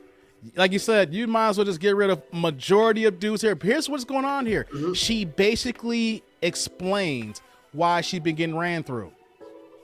If you tell it, and Mikey and Robert, I'll go to Mikey first. I'll go to Robert next here. Let me ask a question here. If you were single, well, Mikey, you are single. So Robert is yeah. Mikey's the ultimate single guy. Let's here. Yeah. So let me just put it this way. So if a woman told you that she doesn't want kids, are you taking her seriously for marriage, or are you just trying to slap them cheeks? Slap the cheeks. I'll be like, oh, that's great for me. Robert, same question to you. Pretty much in my case, I'm like, no marriage, but I will do some very weird things to her. But yeah, just that's great for me. Let's go. I'm like, that's perfect. Like, you know, now there's gonna be girls that saying, well, Michael, you're lying. I'm like, well, the thing though is like, you know, am I lying really? No, I'm not gonna have any kids if I'm with her. So I agree the fact that I'm not gonna have any kids if I stay with this girl. I'm not really lying. I'm just saying I'm going with the flow, right? And the thing though is like a lot of these like guys do it too. I'm let's be honest. We're not just gonna say just women do it, but women tend to date men most of the time, especially when you have, you know, low value women. And ladies, I'm sorry when I'm talking about low value. I'm saying her values are low, not her, you know, whatever. Let's get that. That's how I put that in definition. When you have low value women, the problem with that is they just have no clue about this stuff, and so it's just pathetic. You know, it's just, come on. It's like, Hey, before I get back to this video, Mike, your boy David Dole's going in on you, man. oh no, don't worry about it. No. David's my big funny. bro. Yeah, I know. I'm laughing at David's comments right now. He's just going in, and especially, I think he made about a Velcro comment, Dave. I gotta ask Mikey about that at the end of the show here, about some damn Velcro or something you talking No, about. I told David in the chat. I go, you know, it's not just the Velcro. It's also the Velcro shoes. You know, you gotta get it correct, David. Okay. You got, you know, David's got a whole story actually, you know. So I mean, we're not gonna go backstory, but he's planning to take his boat and sail it from the U.S. to the Philippines when he finally retires. That's hold on. But before we get back to the video here, that's awesome. Sorry. Everybody, calm down, quiet. You're telling me, my man David in the chat here is planning on retiring, got a boat, and is gonna sail this bad boy from here to the Philippines. To the Philippines, man. That must be a fun travel. Yep. Hey, So- hey, shout out to David. Nothing If you able to get out here and you don't disappear in the Bermuda Triangle, more power to you, bro. Hell yeah. More power to you. Hey, that's a flex. That is a flex. Say, you know what, baby? I'm gonna go on my boat. We gonna go to the Philippines. You down or what? That's an ultimate flex if you single. You know what I'm saying? Yo, man, fuck a cruise ship. I got my own damn boat. I am the captain. Shout out to Dave, man. Aye, Good stuff Captain. here. All right, let's get back to the video here. have kids already? I mean, probably like one. Yeah, that's fine to have one, but not like 3, 4. No, I cannot do that. All right, one child is the max. Does he have to look a certain way? I do like black men. Ooh, Mikey called it. Bing. Mikey called it. What's your ethnicity? I'm Korean and Mexican. Oh, okay. She mixed. All right, She right. mixed. All right. Okay. All right, Mikey, All right. you're okay. Mikey, you're off the hook for. It's in the same ballpark, right? No, Mikey. She Korean. She's Mexican. Korean. You know, I'm not much a Korean person, but you know. I know, but she looks like you though. Oh, bro, that's messed up. Dave, good job, Dave. But but listen. If you're in Arizona, the ultimate flex in Arizona for a man, if you hook up with an American Indian, that's the ultimate thing that you can. So they still make them, bro, you can go to the reservations if you want to, but they around there. Yeah, like bro, like I've got lots of friends who are posh. That was a bad joke. That was a bad joke. That was a bad Yeah, joke. but the funny thing is, but with Native Americans, they love black men. That's the funny thing. There's actually documentation back in the day of that that they thought they were special.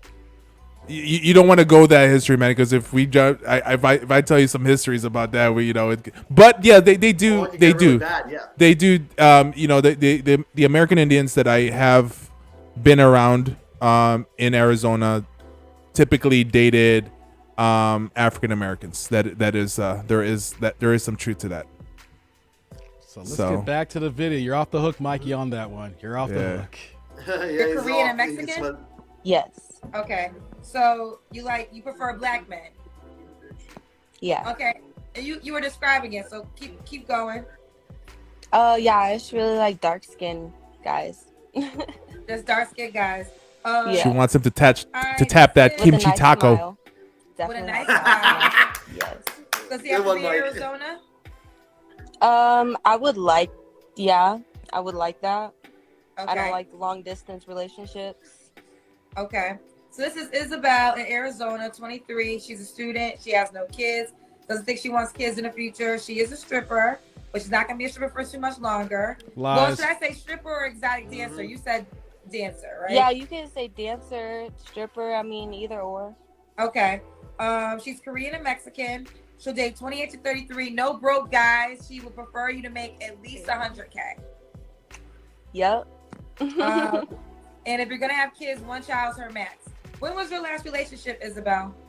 Here we go. Actually, a few months ago. Okay. Look at us, Isabel. You like looking away. Sorry, I'm trying to think.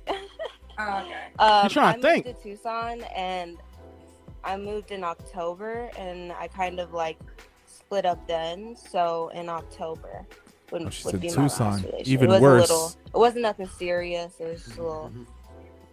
Okay. You don't gotta answer this question, but I'm gonna ask. When was the last time you was intimate with a guy? Last week. Probably 2 nights ago. Probably 3 months ago. 3 months ago. Okay, that was a good amount of time. She had to think about that for a second. Yeah, meaning 2 nights ago. Probably either that. 3 months Last ago. time I worked.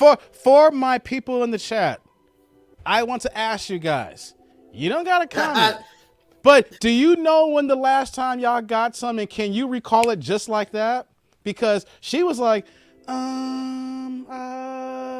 So for my chat, men and women, do y'all can y'all just come out and was like, I got my November 2021 for me. You know, like for the ladies out here, I got my buns glazed last week, Dave. You know what I'm saying? You know, I think that people remember the last time they got some. I think honestly. In my case, I can't remember at all. In my case, I'm like, man, it's like over 6 months. Hey, practice and discipline, my man. Practice and discipline. Well, I'm married, so it makes no sense. fap, baby. No fap. No fap. No fap, baby. I'm married, so I don't have to worry. I'm like, my wife's been gone for about 2 months, and it's been like 4 or 5 months there, so I'm like about 6 months. Oh man, I feel for you, man. You got to get her home, brother. No, the big difference is with me is because of being on psych meds, it really messed up my sex drive. So it's whenever it works. I hear that, my friend. Worse. Yeah, it's like for men, just be careful with the psych meds. They can be even worse on you than anything else. They might make you feel better, but then you end up having the problems I have. So let's get back to the video. Let's see how this is going to end up here. So again, how much longer, because you say you're not going to be a dancer for too much longer, how much longer do you think you will be a dancer for? I'm thinking by the end of next year. So by the end of 2023, I'm going to be done. Next year, y'all. Another year and a half. Mm-hmm. So, how do you, what would you say to the people, like a guy that might say, I can't dance you, I can't date you because you're a dancer? What will your response be? Well, shit, they're just missing out then. Oh, shit. They're just missing out. I can't force you to date me. I can't force you to like me. So shit, won't know until you give it a try. Won't know. Well, yeah, they'll like you, but they will only like you for a very short time. Why do you think you're single? Last 2 questions. I feel like I was in a relationship when I was younger, so She's still not when I was, blaming like, the super man young, from but, longer. like, you know, Mhm. 18, Yep. 19, 17, and I don't know. I just want to have fun now, but now I feel like, you know, Want to have I've had fun. enough fun. You ready, bitch? So before even said before I add any other extra here, shout out to the super chat from Quick 504 with the 499. My brother Dave, where the 304's at? I was gonna ask you where the In the 304's video. at. Where they at, Video. bro? I don't know where the 304 is at. I need to ask you where the 304 is at. I'm out the game, baby. I don't know where they at now. I don't get down like that. You can see I'm in the basement. I'm here in YouTube every day here, guys. So I don't know where they at if I'm here in the basement recording and camming up with y'all here. So I appreciate the $4.99. That's a couple days of coffee, like I said. That's McDonald's McCafe, large iced vanilla coffee here in the house here. Oof. So shout out to that. So let me get that going here. So what she said is explaining. I'm gonna get to the rest of the video here. I just want to say this here, that she is classic why men do not date strippers. Mm-hmm. She is Correct. She wants to have. She came on Kendra's show, and she wants a relationship. But didn't she just say, "I just want to have fun"? Mm-hmm. That is, whenever you guys hear that, what do men hear? If you just want to have fun, that's all I want to have fun too, y'all. I just want to. Guys are automatically that. They want to have fun no matter what, anyways. Hold on, Robert. So what was actually going on here is that she really doesn't know what she wants. She says one thing, and then she is stating another here. Basically, at 23 years old and you're a stripper, let's just keep it honest, guys. She just wants buns glazed. When you have that mentality for 4 years where you're living in that lifestyle, ain't nothing serious here until a woman gets tired of that lifestyle. And then once she gets tired of the lifestyle, it is too goddamn late. Mm-hmm. They dug the hole. That's what they did. But yeah, They and when can't you get don't out. realize, I'm sorry about that. If you don't realize when you speak to women when they do this, what are you not looking for in a man? They're literally telling you everything of the mistakes that they've done. I don't want a guy that is broke. I don't want a guy that's this. It's literally, for us men, when we're asked about that, it's not because of our experiences that we know from learning from other men's experiences of what we don't want. But women typically will explain when it'll give a tell right away. Ask a woman that question, and that means they lived it. They literally live that life of I don't want a guy that's cheating. I don't want a guy that's, it's like, well, she's talking about she doesn't understand why she's not in a relationship. Well, the question should be asked is, what happened with that guy that you slept with 3 months ago? Why weren't you guys in a relationship? What happened? Or was that something because you wanted to have fun? Like, you can't go 3 months from like having fun 3 months and then 3 months later be like, I'm ready for a relationship. It's a journey to be able to put yourself in that type of situation. Facts. So let's get back to the video here. We're almost at the end. In a committed relationship. Yeah. Okay. So why would a guy be lucky to be with you? Because I'm loyal and fun and optimistic. I feel like I'm a really fun person. If you hang out with me, Optimistic. you'll figure that out. Really She's quick. acting like she's 15. All right. Figure it out. This is Isabel, Arizona, 23. She's a student right at the moment. She has no kids. I think she wants kids in the future. Her job is an exotic dancer. She's Korean and Mexican. So they 28 to 33, no broke men, bare minimum 100K. Period. And you're very serious about the broke man part. You said period. Yep. I can't deal with that. Mm-mm. Have you dealt with it before? Yes. What was the problem? See? Just them not having a job and like they were stealing money. He was stealing money from me. Like, He was stealing was money like- from you? How did you find out? yeah, because shit would be coming up missing and no one would be coming over. And I'm like, the common denominator here is you. So, yeah, it was not a good relationship. So I had to see myself out of there. Okay, we understand that one. All right, don't play with Isabel. Come with your coin or don't come at all. Let's see what Okay.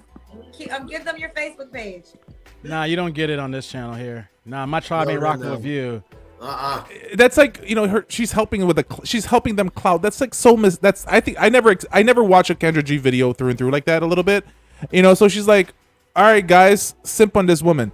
And you know how easy it is to figure out which club she's working at? There's freaking maybe few strip clubs in Tucson, Arizona that you can go to. So all you got to do is go to every single one of them if you want to hunt this girl down. So this is also another thing where this girl has no clue or idea a potential situation that she can put herself in. She literally put out in the world where you can find her if you want to do something wrong. And this is where a lot of women have no clue in regards for security for you and how women can sometimes put you in a perilous situation. She just literally announced maybe there's 5-6 strip clubs in Tucson, Arizona. Danger. So it's just crazy. Danger, yeah. Hey, before I go ahead here, shout out to my man Quick 504 again with another super chat, $4.99 again. She blowing her monkey out. Soon she gonna be looking for Dave to clean her life up. Hey, which Dave you talking about? The 28-year-old Dave back in the days, you know, from It ain't this one here. It ain't Not this one the here. 40-year-old Dave, but 20-something-year-old Dave, Hey, baby. I will admit there was a moment when I thought I could save him. In my head, I literally I think there was 2 women. I said, you know what? I know I can. And you know what, guys and ladies too in the chat, we can't. There is nothing you can do to save them. You know. So shout out to Quick 504 with the $4.99 because I ain't saving them, bro. I appreciate the 5, but I ain't paying the 5. If that makes sense. Shout out to Martin. Let me get to a few of these things here before. Well, let me go back up here. Hold on. What do we got here? Your occupation make you not loyal by default.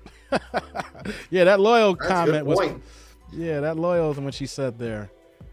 What is it? David said, I'm hiding in my corner. Uh-oh. You hiding over there? Yeah, stay safe.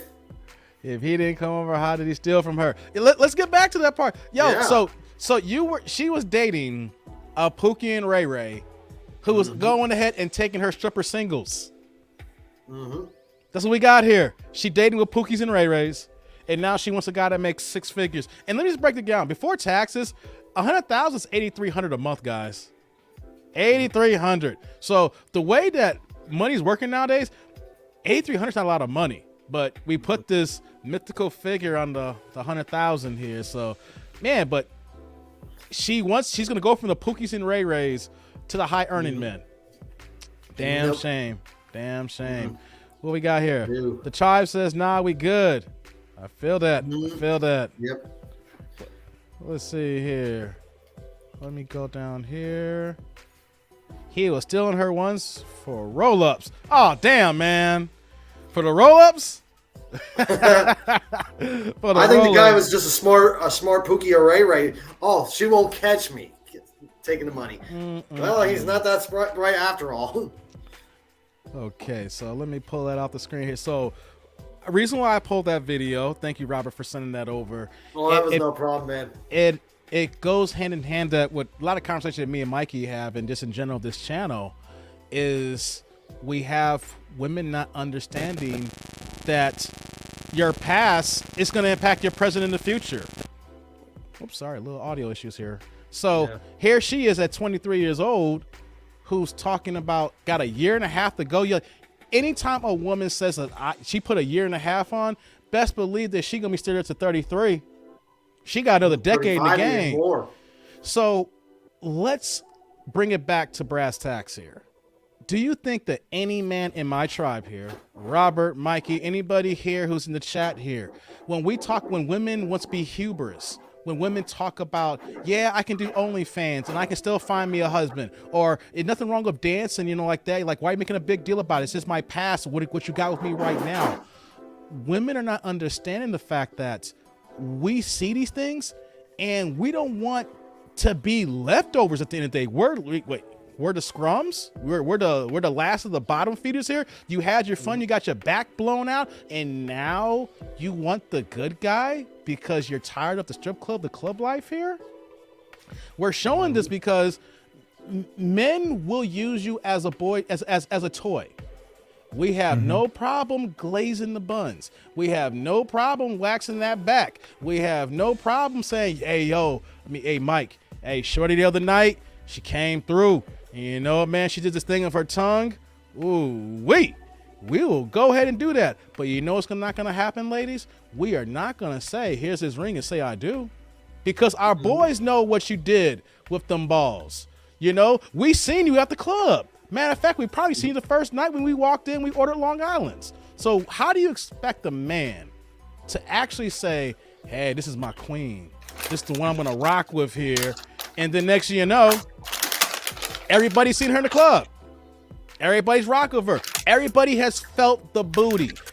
Now, I'm going to go ask a few questions here before I let you guys go here. So, Robert, would you ever, even if she wasn't a stripper, date a woman or be seriously involved with women and you knew that one of your homeboys had, not even smashed, had a nice little cuppage of that booty? He was with her and he had mad cuppage. Can you even if she wasn't smashing, can you rock with that? No. In my case, most of the time I was the first one. Oh, that works better. I like that. Oh yeah, in my case, I got lucky. I played the roll of the dice. That don't happen all the time. I hit sevens every time, it seems like. Except for a few of the other ones, I'm like, some of the guys, I'm like, man, they're beneath me already. So I'm like, I don't have to worry about it. They're a bigger trash than me. Mikey, same question for you. Same question for you. I know, but I just never. We're having this conversation. The tribe has to know. So here is someone like who's your unicorn, Mikey? Who is somebody that is like in our life that we've known? We talk about your ex before that was bad. You know, I remember her. Is there somebody like in our life? In our life? Yeah. That you would know. Yeah, maybe I would know. Well, my the one was the crazy one. Yeah. Bro. This is the fun fact right here. That girl, this is like where it's funny. She just tried to add me an IG. She just put a request. I'm not fucking with you, man. I'm not fucking with you. Like I have it on IG right now. Like this literally like about 2 hours ago, she just literally tried to do an ad on me. Oh, lovely. Look, I need my tea on that one. it's crazy. But anyways, here like this is another example where women don't understand about percentages. So I looked up some percentages in Tucson, Arizona, right? So this is where women need to understand how to use stats and data. In Tucson, Arizona, because that's where she's at, there is a total of let me see here. A total of 238,408 men. Now, because of that, she wants a 25 to like 35-year-old, right? Is what she was saying, somewhere around that. There's only 76,394 men who are of that age, okay? Now, if you take that and understand that the population of black men in Tucson, Arizona is only at 4%, okay? So this is where women need to understand how to use stats and data. So if we look at the 25-year-olds to 35-year-olds, or 76,000, we'll just say that, you multiply that by 4%. So there's only a total of 3,040 potential male matches for her. Let's go ahead and remove half of those men because they already have what? They're married, okay? So now she's down to 1,500 men. Now, if she wants that top 10% earners, 6 figures or more, that's what? The top 10%, right? If it's 6 figures. So she literally has a potential choice of 150 men at this very moment. There's only 150 men that's going to match her potential, what she wants. The question is, we'll take off half of those men because they're not interested in her type. So now she's down to 75 potential men. 75 potential men. This is where women don't understand. You need to understand stats and data on what you're looking for. And sometimes it might not be where you live. You might have to go somewhere else. So literally, she has somewhere around potential around 50. Because if there's 75 left, because 150, 75 will not want to work with her because she's a stripper. So there's 75 left. Let's go say potential, take off 25 of that because they're, either they're MGTOW, maybe they prefer, men, whatever like that. So you're down to 50. Now you're down to 50 men and stuff like that. Then she says, well, I don't want men with kids. Well, if they're 6-figure earners, maybe they're divorced. Half of those guys probably have kids. So now you're down to 25. You are down to 25 potential right men for you, and those men probably won't enter the strip club. She's probably not going to the right particular places where these type of men are hanging out and looking for. There's literally 25. I used to do this to a lot of women in Arizona, because I used to know stats in Scottsdale so much that I would do that, and then before you know it, the girl would just look depressed afterwards. I'm like, pretty much, you can wait around, and if you you're gonna blow smoke like cobwebs out of your pussy, because you're not gonna find those type of men that you want. And then eventually they're gonna be like, okay, fine, I'll just deal with you for tonight. All right, cool. Because this is the thing, women don't understand stats and statistics. It's right here. Yes. Before we continue here, I got another super chat from my man. Quick 504 again with another Damn quick. 499. Awesome. Hey, you quick. Yo, you ran that back. It's like she's through a party and invited every guy except you, then call you afterwards to help clean up the crazy mess they made. So true. How many women you seen? You know that party is. It ain't a clean Like party. I've always said, they want someone to clean up their mess. That's all it is. Damn. It's pay for their mistakes. And it's like, guys are getting close to that. I'm not going to pay for your mistakes. I'm done with that. If you're not going to bring any value to the relationship besides me paying for everything, then I'm not interested. That's how guys are starting to get to. Why should I pay for your mistakes when I could just pay and pump and dump you instead, which would be a lot cheaper, less headaches. On that note, Robert, I'm going to let you go. You've been on here for a hot minute, man, so I appreciate you hopping on. You got any shout-outs before you jump off? Any shout-outs, anything you want to say before I let you go? No shout-outs at all, David. I appreciate you hopping on with the reaction video, man, and sending me Hell, it's the video I brought to you anyways. So yeah, that's why I said to keep a lookout, so I appreciate it, man. And so I will holler back at you later, man. Appreciate you. No problem. That is Robert, day one. He's a day one. That's one of my main man, 50 grand. He come through. We'll see here. I'm going to go to the chat here. What's this Jamal saying here? Clean up on aisle 304. Ooh. Ouch. Hey, Jamal, man, you one of my day ones, man. I need you to answer in the chat, man. You need to cam up. I need to find out a little bit more about you, man. You one of my mods, dog. I've been over here talking and stuff, and you a cool cat. I need to know about your 304 behavior. I need to know about your strip club story, son. Where you at, Jamal? Cam up, bruh. I need to, man. We need to get some out of you, man. You my man and all, but I need some out of you, bruh.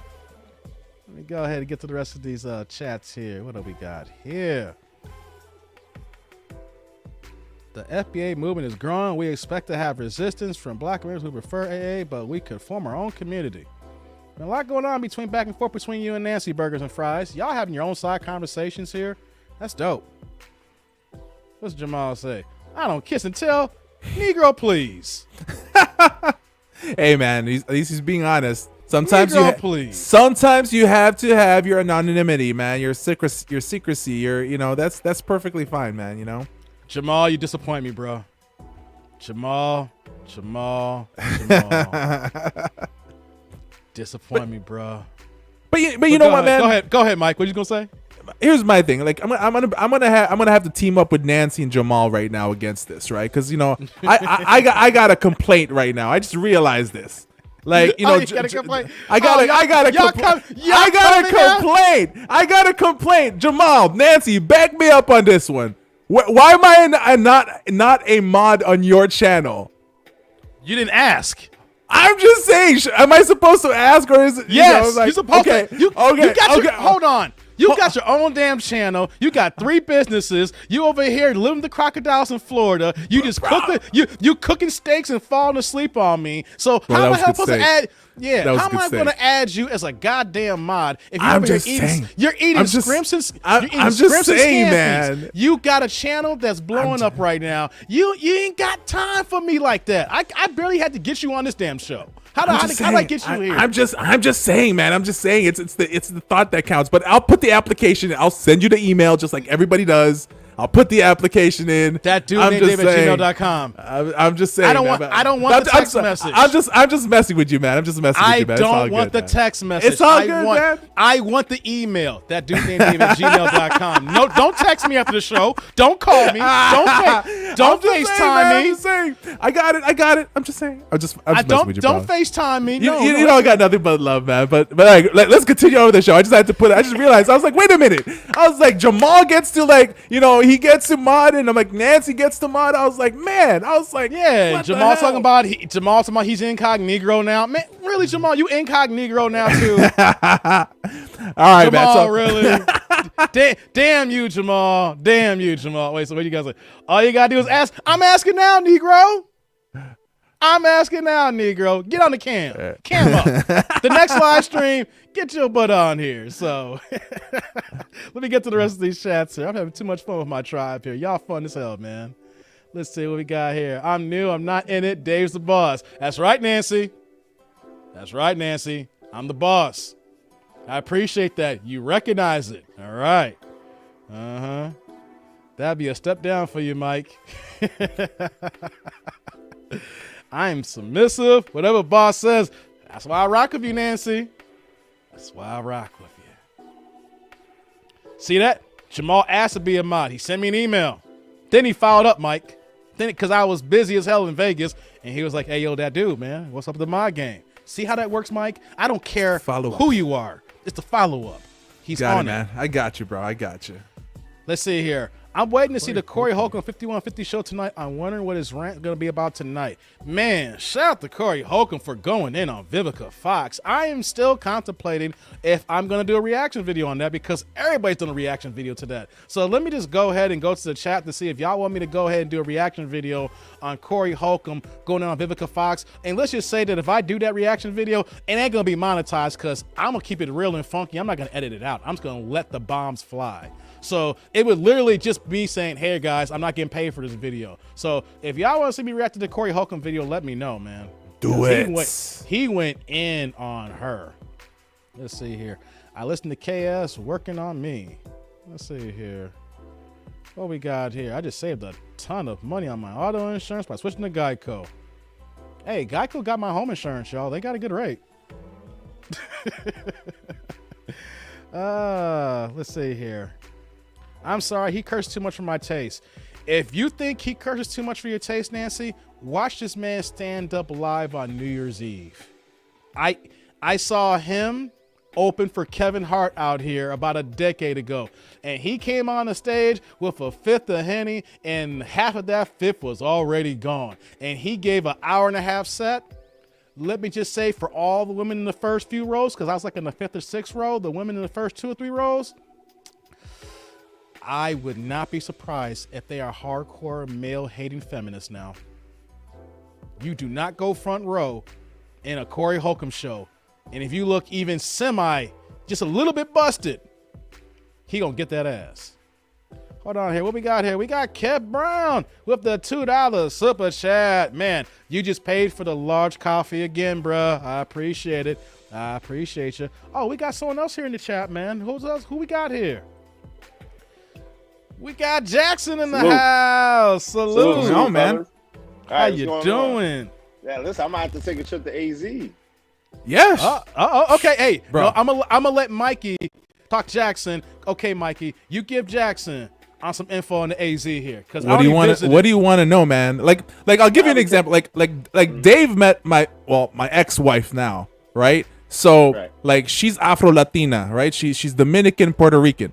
From New York, from Bronx, but I met her in Arizona. So do you know how much hate I got being, the way I look, ending up with her?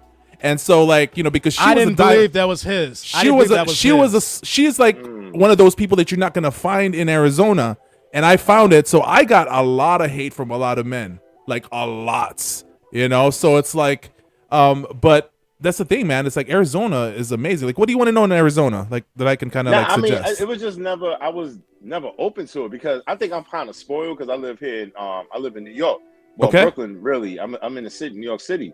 I'm kind of spoiled here because it's like we have millions of women. Like we can't run out. Like I suggest like a a lot of times, like sometimes guys come to me and they ask me questions about different places that they should live on. I'm like, yo, I tell them to come to New York. Like, we have so many beautiful women. It's like, it's unlimited.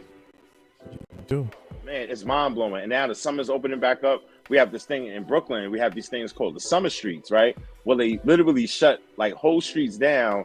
We have things in the street, and then you can just sit there. You would literally just sit on a chair and they'll just, it's like waves of beautiful women, all races.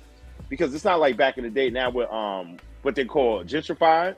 But it's like, but it really, you know, you keeping up with your business, it doesn't really affect you to that extent. You know what I'm saying? But I'm talking about as far as the flavors of women, I'm talking about all flavors. Like, I met like European women, like there's some chick from Liverpool, Ethiopia. That was just this past weekend. UK, Amsterdam, like it was crazy. It's crazy. And now summer's here. It really is.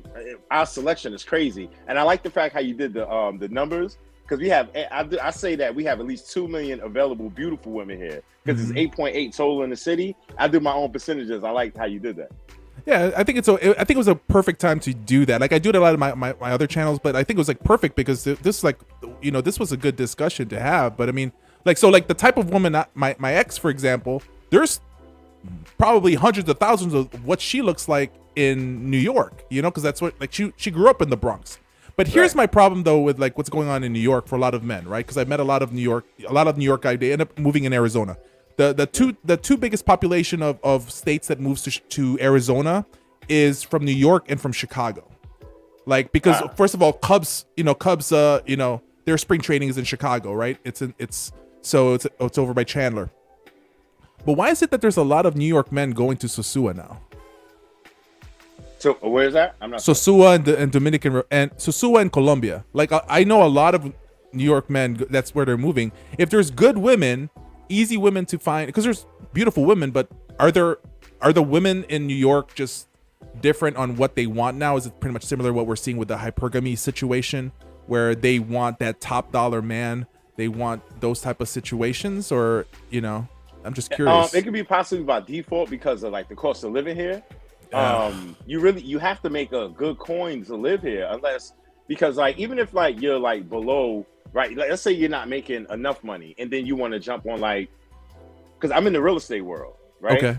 So it has been very hard to find my clients different places, and there's like a lot of cash on the street right now. Inventory is very low. So let me fast forward to like just your basic regular renter. If you want like something really like cheap, you jump on a thing called the housing lottery, and it's literally like winning the lottery, getting one of these places that are like below what our market value is. So the guys moving to DR, I'm not sure about that. I don't know why you would want to leave here to go there when it's like there's a plethora of women. I would submit that right now there's a big disconnect with guys. I think the internet played a part in this. There's a big disconnect with a lot of men not being able to speak to women. And I hate to throw around the word game so loosely, because I don't want to make it seem like, oh, like I don't want to be a player no more type stuff. But a lot of guys there's a lot of gentlemen that really don't really know how to conversate with women. Yep. And I find myself a lot of times in different spots when I do go out. And I'm in the game, and then a lot of guys are on the sideline just watching me work the rooms. And I'm like, and then in my mind, it's like, and sometimes like I go out by myself a lot, but I will even like kind of say something to the guys like, yo, man, I'll make a comment like, yo, bro, you just sharp. I'm like, yo, why don't you go talk to that thing right there? Because it's like, I can't take all these women. So it might be a thing where a lot of guys are kind of playing. I've noticed that a lot of guys play the sideline. They're very apprehensive in talking to women. And, you know, maybe both sides are guilty in this aspect, because maybe sometimes the women have been a little more off-put to, I guess, what you want to call a cold approach. But a man like me, I don't pay attention to the off-put. If I see something, I'm going for it. Mm-hmm. Yeah, I mean, I think that's been going on a lot. I mean, I think because our parents never taught us how to pick up women or talk to women and stuff like that. But I think that, yeah, conversational skills is like me improving my conversational skills has tremendously helped me a lot with being able to speak to women. And actually, Arizona is the place where I honed my skills in conversations. That's where I learned how to be like. I know one thing is that when I lived in Arizona, I changed completely. That when I go back to Illinois, my mindset was different with women because Arizona has beautiful women over there, like a variety. And then at the same time as when I got to Illinois, I'm like, damn, there's really more, they're more well kept in Arizona. And so it just brings you to and I think that pretty much goes for men who are able to travel more. The more you put yourself out there in a variety of different places, I think you become better at having conversations because you have more things to kind of share with people. But you should definitely try Arizona, man. Like do like Scottsdale area. You can have fun there. Like Dave, that was the first time you went to Arizona, right? When or you've gone golfing there before with your pops. No, that was my first time there. In my wedding. That was my first time. Do you golf, Jackson? Yeah, I do. Hey, if for any reason, if you're not even about the women, you just want to say, hey, I want some hot weather. I want to see these golf courses. I want to see some nice manicure green. Take a trip to Scottsdale, man. You ain't not gonna do you no wrong. Every single man get them links. Get them links. Right. I golf. Hey. Yeah. I really just started. I'm still rookie-ish. I just started last year. One of my colleagues, he's a golf instructor, so he gets me and a couple of fellas, and he's really showing us the ropes. We got a couple places right here in Brooklyn where we can get it in. I'm a hack, but here's the line that I tell everybody: a bad day of golf beats a good day at work any day. Golf is the most humbling sport there is to play, but even the worst day at golf is better than the best day at work. And I can say that for all the 18 holes I played where I may have shot a 120 or I went ahead and shot a 88 or whatever the case, I came out and I'm driving 320 or I'm hooking everything to the goddamn trees. I'm slicing everything into the goddamn water. But you know what though? I could have had a good day at work. It don't even matter. I could have shot quadruple bogey in that hole. You know what? Be like, hey man, let's go to hole 6. I know I got and the conversations that happen. I said I'm 6 over. It's a good brotherhood thing. You know what I mean? I got no clue with what you were saying about 124s. I know what slice is and stuff like that, man. Well, but I've had my hack days where I shot a 124, which means that if par is 72, which means I shot 50 over par. That was a janky day, yo. I ain't got no front. It was hurting. I need to learn this stuff. Like living in Arizona is like this is how bad. Like I was like I've been invited so many times. Like and when you come to Florida, I live in a golf course community. Like we have the best golf course in Lakeland where I live. Like you have the Detroit Tigers have houses here because this is where they do spring training. But I've never touched a golf course, man. That's man. The reason why I'm in the sport because of my pops, man. Before he passed away, like I know that enough, man. Respect to that, man. The last 10 years that he was here, that was my golf partner because I have all these physical ailments with my knees. Like I can't play basketball anymore. I need a knee replacement surgery. I can't be over here. I just gotta be honest. I'm a dude who's 5'7" that could dunk before my knees blew out. So that means man. I used to be able to get up and be like, yam him. And you know what happened when you blow your knees out? You can't do a goddamn thing because if you ain't got wheels, you can't roll. So here I am trying to figure out what kind of sport can I do. I can't play football. I'm not gonna be out here rugbying up like Poor Man's Podcast. Shout out to him. Only thing I can do is just shoot standstill. So what can I do? Let me get on these links here. So I took myself to the driving range by myself before I started playing with my pops because he used to do his thing when he retired. But it got to a point then I would take my days off just to golf. Like I would take today be a Tuesday if he was still alive. I would call in and then we'll book 18 holes somewhere, and it would be the best day ever. It could be gloomy, could be whatever the case may be.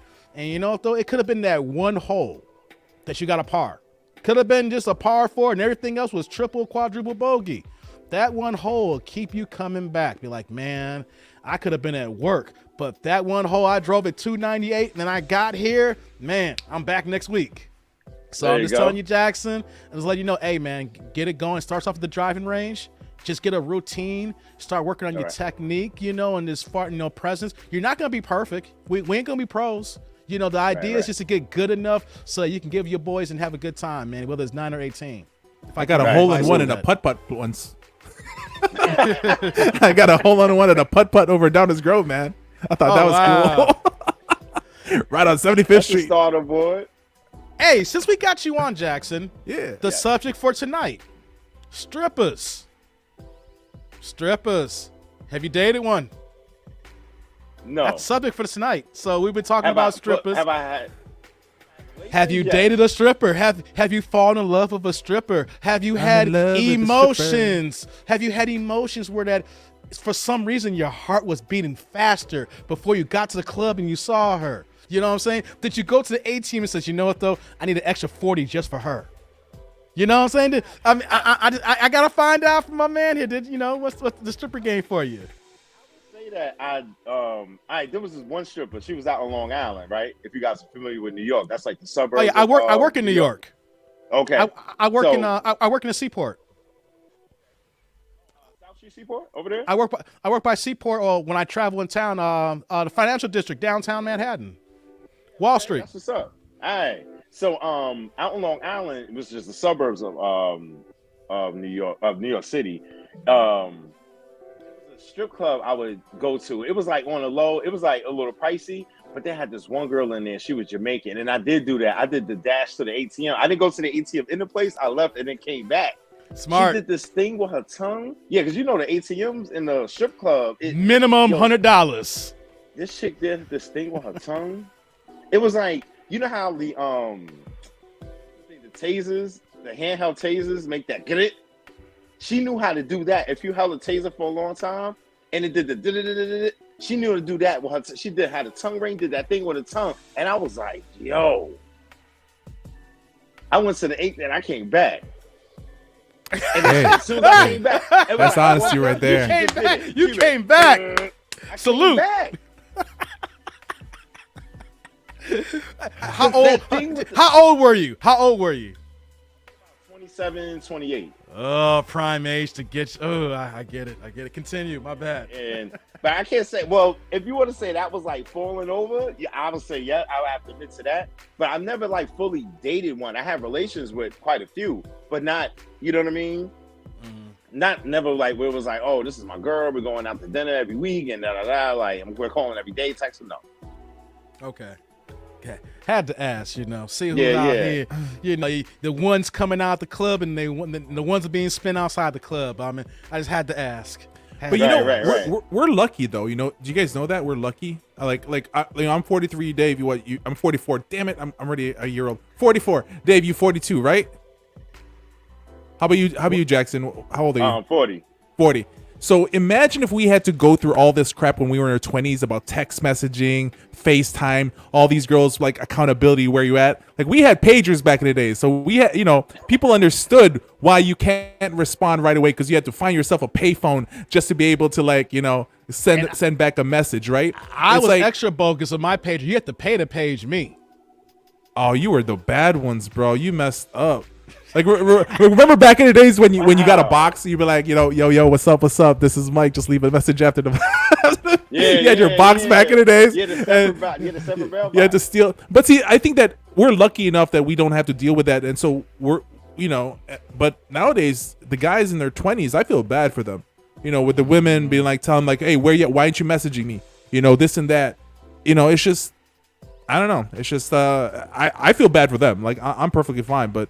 No, but back to the stripper conversation. Hold on. Before we get to stripper, let me get some of these super chats here. Shout out to my man Quick 504 again with another $4.99. Man, y'all gonna keep me coffeeed up and do these all-nighters so I could be able to record a whole bunch of content for the rest of the month here. So bro, get the Dave, Cafe Bustelo. Cafe Bustelo, man. You mentioned that.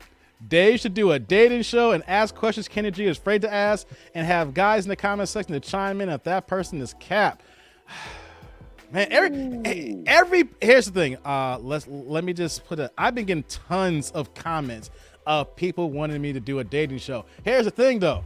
I'm gonna need the women to call in. I need the ladies to call. I'm gonna need the ladies to call in. So I can't do a dating show if they're not gonna call in. You know what I mean? So I will. Here's the thing. If enough women want to, we have a lot of single brothers here in the tribe. And so if there are some eligible women who want to be hooked up, I have no problem doing that. I'll ask the right questions. You know, I'm not going to be like Kendra out here. Be like, what's your zodiac sign? Because that shit is not flying. I will refuse to ask the damn zodiac sign if I did a dating show. So I appreciate that quick 504. That's not the first, and I know it's not going to be the last that someone's going to ask me to do a dating show. So we'll see. I just need some women to call in and see if they want that smoke or they want this love. You know, I mean, that's what it is. Let's see here. Shout out to Kirby here, the PNP, Poor Man's Podcast. Hey, he's one reason why I got a show here. Dude got a great show. Yeah, it does. Jam City. Dave, you don't need a knee replacement. You can regenerate the cartilage yourself, and also any kind of pharmaceutical medication eats up cartilage in the knees and will debilitate a person. Hey, let me chime in on Jam City. You've been giving some great info on the medical advice. In actuality, I do need a knee replacement surgery. What actually happened is that they done things from my left knee of what you're talking about. I actually had a stem cell procedure in my left knee, Jam City. So they was actually able to save that knee here. This knee is far from gone. They told me back when I was 23 years old, it looked bad for a 70-year-old. I was a jumper as far as college and high school for track and field. So I've done damage on damage. I've had 5 knee surgeries. I get that. It's gotten to the point now, Jam City, that my surgeon would not even do an MRI or a CAT scan on my knee. He literally told me, I don't need your insurance money to run this because I know how bad your knee is. So when a doctor says, I don't need to order this for you, that tells you how bad my knee is. But I know what you're talking about, though, because the procedure that I actually done was on my left knee. But I appreciate that comment, though, because many people in the comment section may have knee pain and joint stuff like that. That's not part of the conversation. But you're doing good work, my friend. I appreciate you. Let's see here. He's smiling like a possum. Okay, man. Let's see here. You got Kiki here, Mikey, for you. Mm-hmm. All right. And here. All right, that'll be the last comment for that. Now we'll see when it picks back up here. What were you going to say, Mike? I'm sorry to cut you off here. I thought you had a comment. Okay. No, we're just back to the stripper stuff. So. Oh, yeah, we're back to the strippers here. So what I wanted to get on here, and I want the chat to kick into, is that since we're in 2022 now, we're kind of this, what is it? We're moving past the pandemic here to a degree.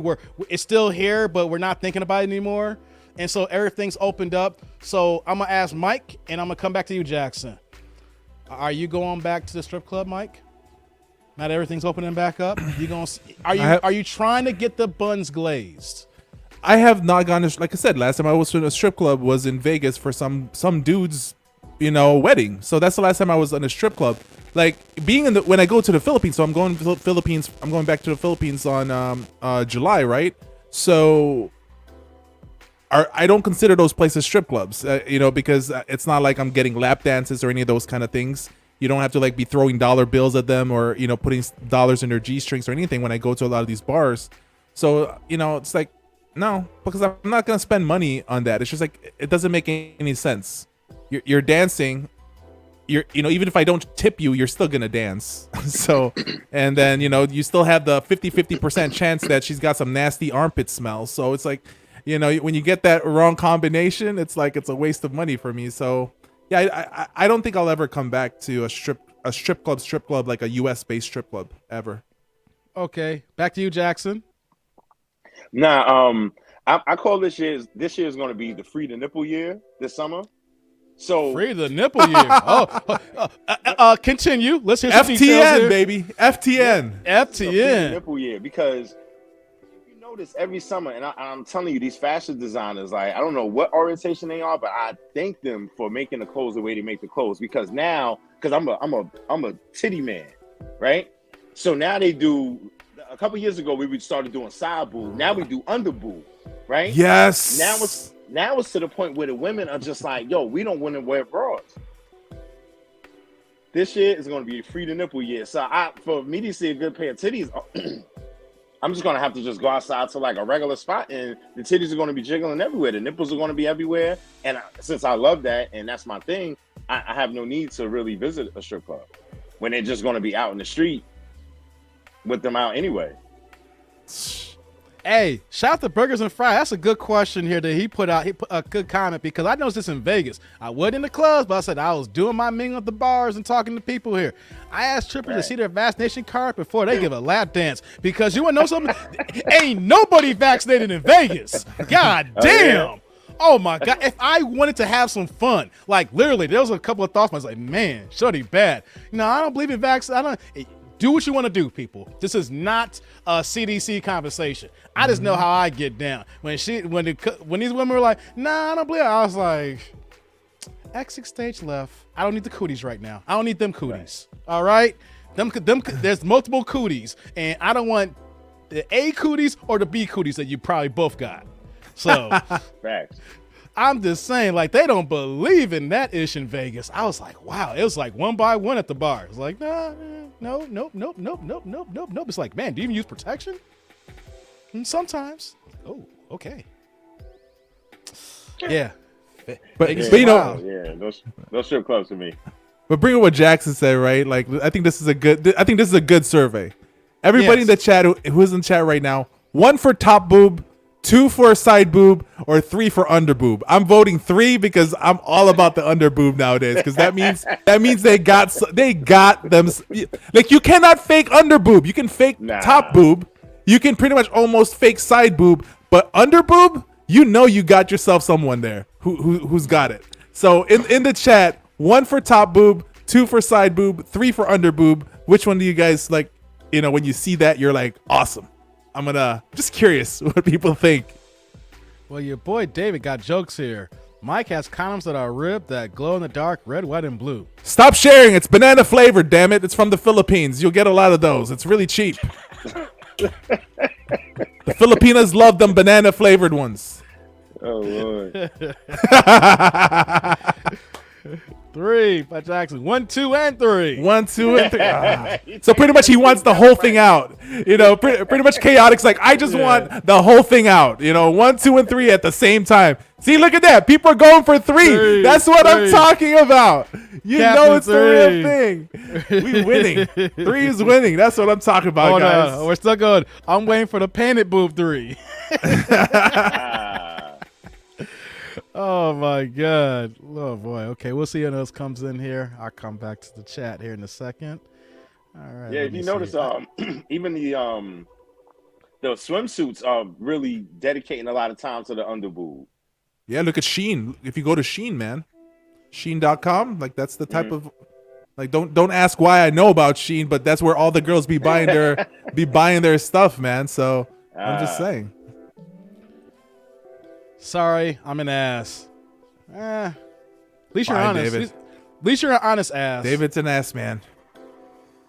I'm an ass. Hey, nothing wrong with the ass, man. Hey, some people like that ass. Some people like that boob, that side boob, under boob, full boob, free to nipple, whatever it is. Like you said, we're gonna do that campaign. I can help you with this, Jackson.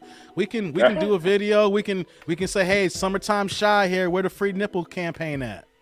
Yeah, it's going. Listen, they already started. I'm telling you, this weekend because you know it felt like the heat switch turned on this weekend, and I was outside. And I was just like, oh man, it's really happening because I was talking to my brothers about this, and I'm like, yo, I really think this shit is going to be a real free to nipple year.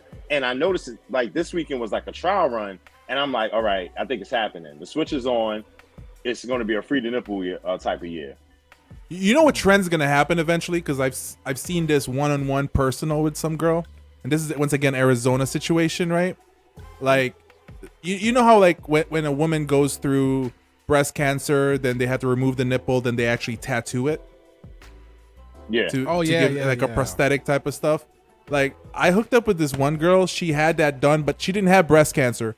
But she had the tattoo done around her areolas, and it was shaped into a heart. So she looks like she had 2 hearts going on. I've seen that in the porn before. I ain't gonna. You have? Yeah, I've seen it here. I've seen a couple of girls in some pornos that they got the tattoo done. I've like seen that one before. live in front of me. You know, she's a nurse. Shout out to her. But like, I was just like, I was shocked. Like one day when I'm like, this is gonna be an in thing maybe, and this was like what 7 years ago. Like, I don't know. I haven't seen one ever since, but I'm thinking that eventually that's gonna catch on. Burgers and Fries says, I like the accidental mom boob. The mom boob? Oh, is he talking about when somebody's like feeding their children? Burger and Fries. Is that what you're talking about? They're trying to feed a child, man. This Burger and fries. This is my tribe here, y'all. This is who I rock with here. These are my peoples. Hey. Burger and fries. This is not the same tribe that Kevin Samuels Damn has it. here. This is who my people I'm rocking with right now here. The cow's trying to feed right now. Captain's over here talking about boobs and legs. Okay, you a leg man. Okay, fine. Okay. Hold on. What else we got here? You said sexy calves is my thing. Well, you like to grab them calves, huh, bro? I feel you, Kiki. What we got here? Long, slender legs. Okay. What we got here, Nancy? Free the nipple equals money. Just saying. Supply and demand. Really, Nancy? Really, Nancy? You gonna put a price FTN, tag? baby. FTN. Nancy, you gonna put a price tag on the nipples? Really? Why? Yeah. Why? That's just Let me do this condiments. That's selfish, Nancy. You my girl, but damn, Nancy. No. See that, Nancy? Free the nipple equals. It's gonna be. I don't know. They might prevent that because they're not gonna be able to sell the cover-ups. Mike, what should I expect? That reconstruction of the boob. My girlfriend is fight breast cancer. Okay. Man, shout out to your girl fighting, man. That's some tough situation. It all depends on how they're gonna actually. I can answer this because I've dealt with a lot of breast cancer survivors just in my background. It just depends on what they do. I mean, if they're gonna do a full mastectomy, and then of course it depends if they're gonna just do the mastectomy or are they gonna go straight all the way in for the lymph nodes. So in regards for that, that's where you have to determine that first. But typically, if it's just one side or both sides, you give it time first, and then they can actually start doing and put a once everything heals, they can actually put breast implants if need be. And then once everything is fully healed, the scarrings are gone, then you have the determination to go they have actually professional tattoo artists working at the cancer centers that are trained on how to be able to match that. And they're going to match the color of the nipples towards the woman's lips, because technically a woman's lips matches their nipple color. So if you ever look at a woman, at a woman and you're like, is she a darkie? Is she a pinky? Is she a peachy? What is she? Typically, look at a woman's bare lips. That is gonna match the color of her nipples. So in your scenario here, this is a true, even though it's a bad analogy, but a good analogy of the top carpet matching the drapes. Pretty much, man. Pretty much. Normally the carpet doesn't match the drapes in real life, but in this scenario here, everything's matching. And if you even this is the mistake of a lot of men do, because you look at the hair and you're like, ooh, she's got that type of color down there. Don't look at the hair, look at the eyebrows. Eyebrows is the color of her real color, because most women will not dye their eyebrows. So if she after she takes off all her eyeliner, all that stuff, look at that color. That's the color of her down there. Quick 504 says, I love seeing turbo titties and clapping round ass. Where are you seeing turbo titties at, bruh? Hey, wait. I gotta pause, but hey, quick. You're the sponsor of the show. You drop the most super chats. Get your camera on and tell me about these turbo titties. Did you motorboat it? Yeah, motorboats? Did you motorboat it? I need details. I understand the clapping, round of applause, shout out to Waka Flocka. I know that, but turbo titties? Hey, Mike Jackson, what do you know about some turbo titties? That sounds like what Mike was just alluded to. It must be a good like a good Did you chick motorboat that it? sits up for a motorboat. Yeah, motorboat it? Lord have mercy. That sounds like turbo to me. Not okay. We'll see. Sounds like fun. Nancy, I can't desert that all. Nancy, you doing the sister code? Nancy's doing the sister code. She's doing the sister code. Come back to us, Nancy. Come back to the lights. Don't go. Don't go. Look at you're getting called out, Nancy. Even Gene said Nancy ain't right. Oh Lord. Come back, Nancy. Hold on. Nancy, do you take payments? Oh, burgers and fries. You coming? You bringing the heat? The Nancy burgers? Okay. Okay, we'll see how this rocks out here. Okay, all well, right. Let's leave Nancy alone now. We ready? We got to that. She Hold part on. of the tribe. Here. He says he got a few Bitcoins. It's on the low. It's on the low, but a few is still good, Nancy. At least he didn't going bust hard. out the Luna. At least he didn't bust out the Luna. He didn't go Luna 0. Right. So Right, that's I got 1,000 Lunas. Hey, a few Bitcoins is about 60,000, Nancy. So do we got a love connection going on here? Burger's shooting the shot. So what we got here? Captain's like boobs and beer. Hey, Boobs and, I ain't mad. boobs and beer. That's simple to the point. I ain't mad at you about that. Let's see here. The content is stripper 304 industry. Sorry, I saw both sides. My bad. That's fine. Okay. Yeah, it's fine. Okay, what we got here? I like them chocolate nips. Burger going hard, yo. You're going hard, Burger. You're going hard. Hey, I ain't mad at you. This is my tribe here. Excuse me. Let's see here. What we got here? We got Nancy. So why y'all call me out? I can't represent. You can cam up, Nancy. Cam up, girl. You peoples. Defend yourself. Defend yourself. Right. Uh-huh. Let's see here. We got Wordner in the house here. Shout out to Wordner, man, coming through. Germany, right? Germany's in the house with my man here.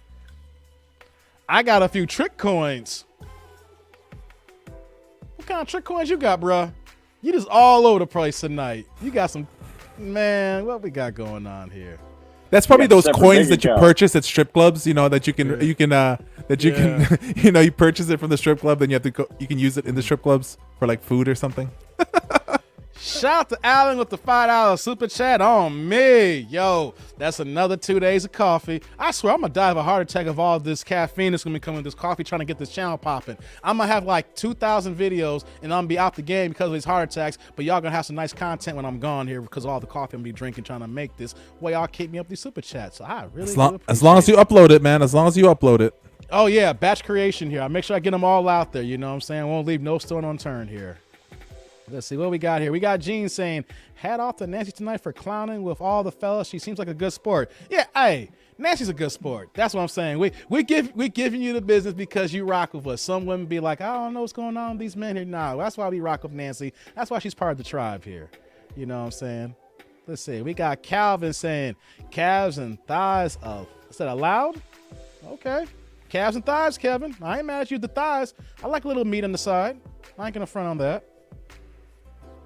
Chuck E. Cheese tokens. I'll take it back. It ain't Chuck E. Cheese for me. It's showbiz. It's showbiz. I never went to Chuck E. Cheese. Do y'all know showbiz? It ain't Chuck E. Cheese. That's what showing my age. It's showbiz, y'all. Where a kid can be a kid, really. Showbiz, y'all. Let's see here. I'd rather you drink coffee than Red Bulls. Rest in peace, rest in peace, KS. Yeah. Like I said, y'all saw me in Red Bulls in Vegas because that was the only thing I could get fast when I was running in and out of the hotel room and get something here. This is truly tea. All right. You can see it. I don't know. You can't really see it here. This is clear. This is really, I brewed this hot tea and been drinking this in this mug here to keep it warm for about 2 hours, but it's cold now, but it's what it is. But no coffee right now, no Red Bulls, just some straight tea. Is there still a showbiz? Nah, there's no showbiz. Chuck E. Cheese took over, but I'm old school. I say I still call it showbiz. You know, that's why I was saying that. Been hiding in my corner. You've been doing more than hiding, David. Oh man, so let's recap here. I brought this to the tribe here. We were talking about strippers. We're talking about men. Actually, do they prefer strippers? Would they actually wife strippers? Like, have we dated strippers in their time? And so what I wanted to talk about here and bring this out, and I wanted everybody to understand it's like, yes, men do like strippers. We like to play, but we ain't gonna wife them down. There's no scenario. Well, I should say no scenario. There's some people who like to play Captain Save 'em. But women, if you're looking for a man of true value, he is never going to put himself in a situation where his colleague's going to say, so you wife Cheryl, huh? You know, that is not gonna be a scenario. You know what's gonna happen, Cheryl? He gonna bang you out. He gonna take the guts. He might take you out every now and then. It might be even a vacation. You know, he's like, look, I don't want to go out of town and, you know, deal with some randoms. I'd rather have some in-suite action. And that's the best you gonna get. You know, that's the way I look at it. Mikey, do you feel that way if you was, you know, in your scenario right now? And then I'll come to Jackson before we close this out here. So I want to go to you first, Mikey. Yeah, you know, I mean, if you want to date, we'll date, you know. But the thing though is, don't expect a relationship from me, you know, because most of the time, anyways, most women are not gonna. I'm gonna generalize here, and just to be whatever, but typically women in those situations are not talking about, I want to get married, I want to be in a relationship. They're not gonna bring that up. So if you're not gonna bring it up, I'll play the game along with it, but I know for a fact that I cannot marry a woman like that. It's just there's too much chaos to think of if you do marry a woman like that. All the things that you have to think about. So it's unnecessary burden for a man's brain to have those kind of thoughts in there. But for that quick moment, for that one summer that you want to have fun, yeah, sure. Just one summer? You should. If you double summer a girl, you're in a relationship. If you just summer her for like a month or two, then that's not a relationship. But if you went 2 summers, with a woman, that's a relationship. And so that's still also a mistake for a man to do that, because you put yourself in that responsibility that's your job. And so no, I think that, you know, eventually you have to, like, with those type of women, you have to let it go. Let him go. There's going to be somebody else who's going to take care of her. It's easy for her. That doesn't mean she's going to get taken care of fully, but just have to let it go. Send him back to the streets or the club. Before I get to Jackson, chat says, Alan says, I did fall in love with an ex that transitioned from go-go dancer to stripper, but I never told her, something that just screamed no. Too many emotional burdens. Shout out to Alan. I feel you, man. She went from go-go to stripper? That's another thing that I need to do another show on. Like, if we can get more women to talk about the transition to becoming a stripper. So that's what I need. I need to find the strippers out here. I need to get them on the show here. So Jackson, same question you the same as Mikey, man. Well, you would get women to just like on the Godfather show, where women will point out the needle in the haystack, right? That says, oh, well, this stripper, she got married and she had a good life, and this guy was a high value guy and married her. Okay, but that percentage, I guarantee you, is very small, right?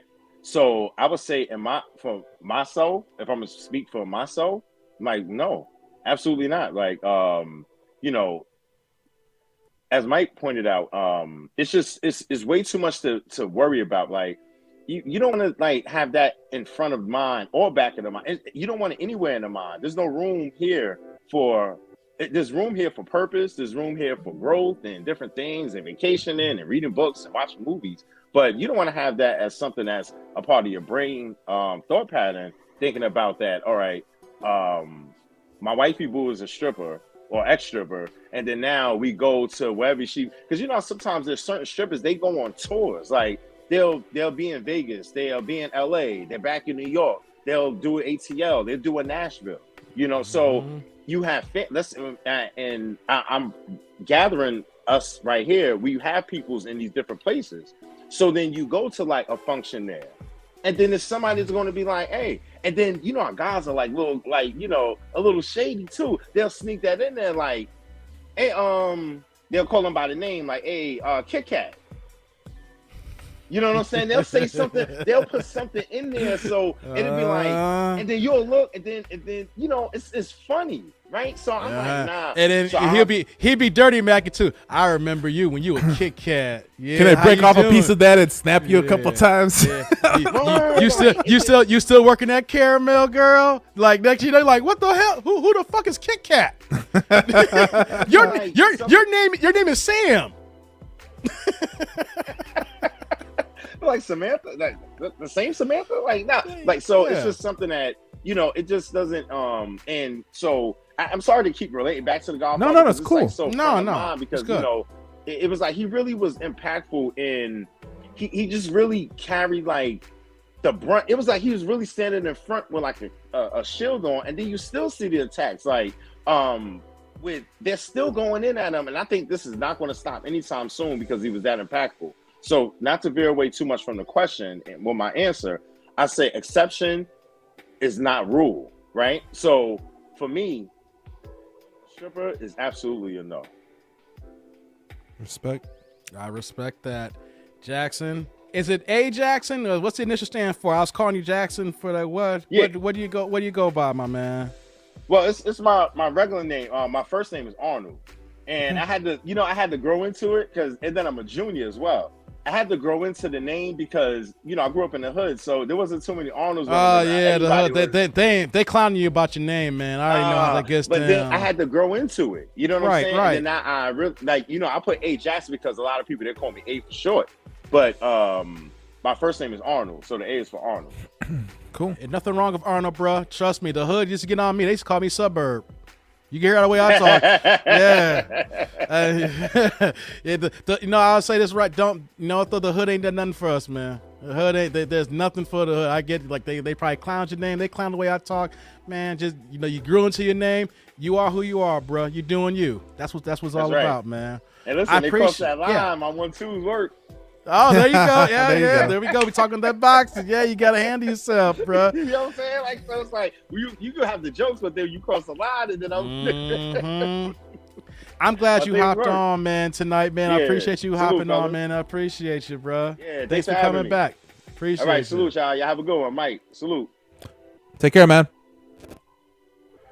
Okay, here. And I'm about to let you go here, Mike. I didn't know you was going to be on here this long with me, Mike, man. I mean, me either, man. It's fun, man. It was fun. Thank you so much for having me. It is fun. I mean, Appreciate like, it. you ate your steak. You had the itis. I really thought, like, I'm going to get Mikey for about, like, 10, 15 minutes. He may give me a little nugget of story. Now keep it moving to who else comes on. And next thing you know, man, my best friend is staying on for about a couple hours here, man. I It's love all it, good, man. I got you back, man. So Oh, shout out to man. before I go, shout out to everybody that showed up in the chats and comments. Thank you so much for supporting my boy here. So anyways, man, kick me out of here. I'm going to kick you out. I'm posting his channel in the chat right now. I went straight to your videos channel. That's the first link I pulled up here. But yeah, Thanks, man. Yeah, but check out my man Mike's Philippine Journey. For the guys in the chat here who is done with modern women here in the States, and you are looking for a Philippine woman or some ethnicity, because he's going to be traveling this summer. Go to his channel and like and subscribe and share to him as well, because you heard the gems that he was giving. So if you over here trying to get you a nice Philippine woman, he gonna stop you from getting scammed. He's gonna stop you from being a true simp here. He's gonna give you all the tools in the trade here so you can get yourself a Filipino woman. Or just have fun. Or just have fun too, because before I let you go, Mike, we have to do that one. We gotta remind me to do that one thing. You know, the trick that you do, that's the trick, but the line of questioning. Which one? You mean you want the cube? Yeah. We gotta work on that for a future show. Whether your channel or my channel. No, we can do it in your channel, but we actually need a single woman to be able to be on board to be able to do it, because it's a lot easier when you do it on a woman. So but yeah, I'm putting this out here for the tribe before I let Mikey go here. If you are a single woman and you want to be part of an experiment where you're gonna say one thing about a man, and then I will give you 15 or 20 minutes, and we best believe that you might be busting Mike's cheeks. no, I don't want to say that. Well, all I can say is that. Okay. No. He's gonna make you change your mind or your perception of thinking. Yeah, I think that. And if you do want to bust his cheeks, you can after the fact. I'm just saying though that we just need an experiment with a single woman for the next live stream, and he's gonna ask a line of questioning that's really gonna jack your head up. Sure. If it works. But yeah, all right, man. Get me out of here. I'll see you. Thanks. Thank you so much for everybody out there. Appreciate it. Thank you so much for having me. All right, man. Thanks, Mike. Take care, dude. That's my man Mike E from Mike's Philippine Journey. Go ahead and subscribe to his channel. Like, comment, subscribe. You know how he gets down, man. He's a good dude. He always brings the heat. Excuse me. So I'm gonna ready to close this live stream out pretty soon. I didn't realize we we're going for 3 hours again. Like when I started this channel, I had no idea that I'll be able to do an hour live stream. And I just want to give you guys an update. The reaction videos are not gonna change. I'm just trying to try a few things out here because of the fact that I'm still new in the game here and I can figure it out. So we're still going to do reaction videos. What I'm trying to do is incorporate the live streams here. So this week, Tuesday, I'm a live stream Thursday night as well. I want to try these 2 nights here and see how that works out. And best believe that next week, we're going to try Monday and Wednesday. And in between that as well, during the day, I might have to drop the videos a little bit earlier. We'll try to do some reaction videos. Maybe they drop at like 12 or 2 o'clock, you know, don't want them to like double up. You guys watch a video, then you're trying to watch me on a live stream. So I'm still working through these things here, guys. So bear with me here. But yeah, Tuesday tonight, we did a live stream, but we'll be back Thursday. What am I talking about Thursday? Well, like I said here, we got to follow up here what we talked about on Saturday. Derek Jackson actually went on Kevin Samuels, so we might have to add him on here as well with his punk ass. I said that. So, but Jamal Bryant released a statement regarding, you know, the things he said in his church service on the 8th during Mother's Day. So then on Sunday, he came back with that rebuttal because all the heat he's got. I thought about doing a reaction video, but I think that it's only best that if the heat came from a live stream and all the hours that we gave into it, it's best that we just cam up, bring everybody back in. Let's talk about it again. So, you know, we'll talk about that on Thursday. Might actually talk about a little bit of Vivica Fox and Fox Soul. Those women are bitter, ain't they? Those women, they're something else, ain't they? Like, they have no concept of being a decent human being. I'm not going to give it all tonight because I got to get into it when I do get into it. But y'all can agree. I don't know if you guys saw the rebuttal that happened yesterday, that they came on their show to talk about, you know, Jamal Bryant. But they are the epitome of why men look at women and say, man, it's just a bad deal. Why we got to deal with this? Like, they can't even afford to have the decency to acknowledge the dead. It's a damn shame. It's a damn shame. So we're gonna pick that back up on Thursday. The reason why we didn't do it tonight because I wanted to do this show and I just didn't want to flip up because the new hot topic came up. I'm gonna do my topics as they go on here. So for tonight's episode here, like I said, we're talking about strippers and do men prefer strippers. At the end of the day, we do, but only for play. We will rock with y'all ladies when y'all stripping, dancing, OnlyFans. You know, we'll glaze the cheeks. We'll have a good time in the summer, when you're dressing all sexy and everything like that. And like Mike said, if you go ahead and have the tattooed areolas, yeah, we rock with that all night long. But do you really think that we're going to go ahead and go to a reputable diamond dealer, go ahead and buy that ring, get on one knee and says, you know what, Sheila, or you know what, Nancy, or whoever it is. I'm sorry to use y'all names. I know y'all don't get down like that. But you know what I'm going to do? I'm going to make an honest woman out of you so you can stop dancing. I know you clap them cheeks for all them old men and all those young men and all those broke men and them NBA ballers and those football ballers. And on top of that, too, the after parties at the end of the night when you might have a private party. I know you did all that. But you want to know something? I'm going to make you mines. I'm going to make you the missus. Hell no. Hell no. Ladies, you may see one woman who gets wiped up as an ex-stripper, but what are the numbers? What are the percentages? Women need to understand that sexual attraction, sexual energy is not the same as a man giving you his full undivided attention and energy as far as wanting to have a real relationship with you. We will have that sexual contact, but as far as a real relationship, y'all know the difference. But y'all waiting to think that he can hold out and he's going to change his mind and he's going to lock you down. No, it's not the case here. You guys need to understand that your past decisions, if you're going to go into this lifestyle, I'm not going to say it's right or wrong. Do what you want to do. Live your life. But the outcomes that you're searching for, the outcomes that you're seeking, got to know that if you really want a decent man, we're not going to go to Kevin saying about the high value man. My people, my tribe here, good quality, decent men is not searching for that. We're seeing the problems that we have here. We're not doing the stepdaddies. We're not doing the strippers or the dancers. We're looking for fit, feminine, friendly, quality women. We're looking for women who understand that, hey, look, this world is crazy and things are going bad here, but I'm going to rock with this man here and I'm not going to be out here doing the buck nasty, crazy stuff here. Is that even hard to ask for? Is that hard to ask for? So that's why we have these discussions. That's why we open it up here so they can understand that you will get the cheeks clapped. You're not going to get the ring. I'm going to end that here. Let's go ahead and get to the final chat here before we close this out here.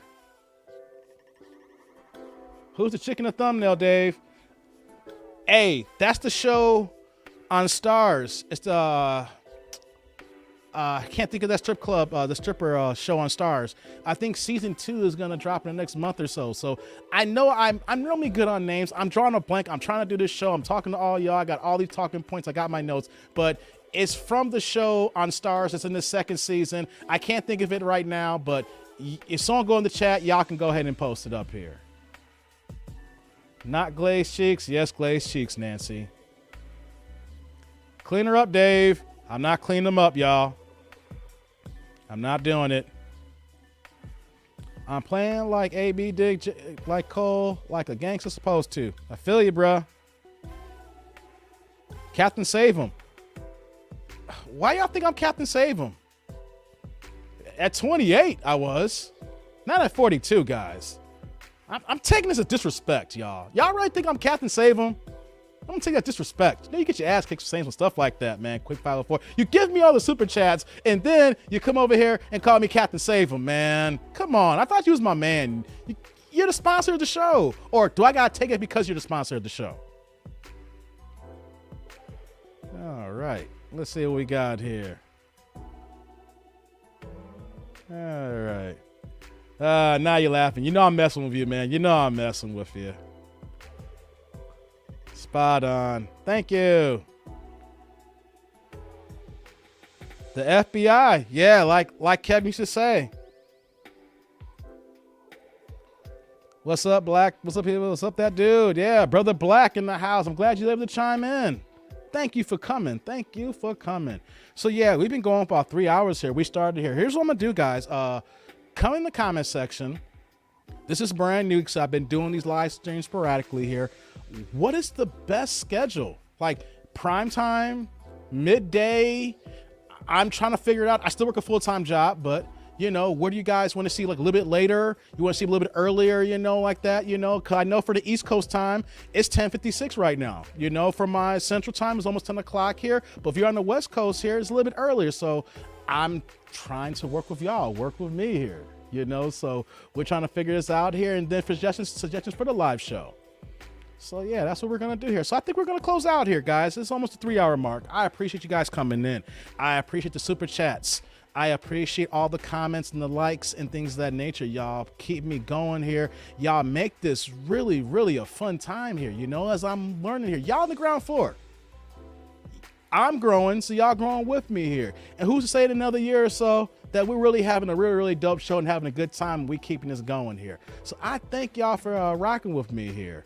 Let's see, prime time. Might as well be KS time since no one else have that time slot.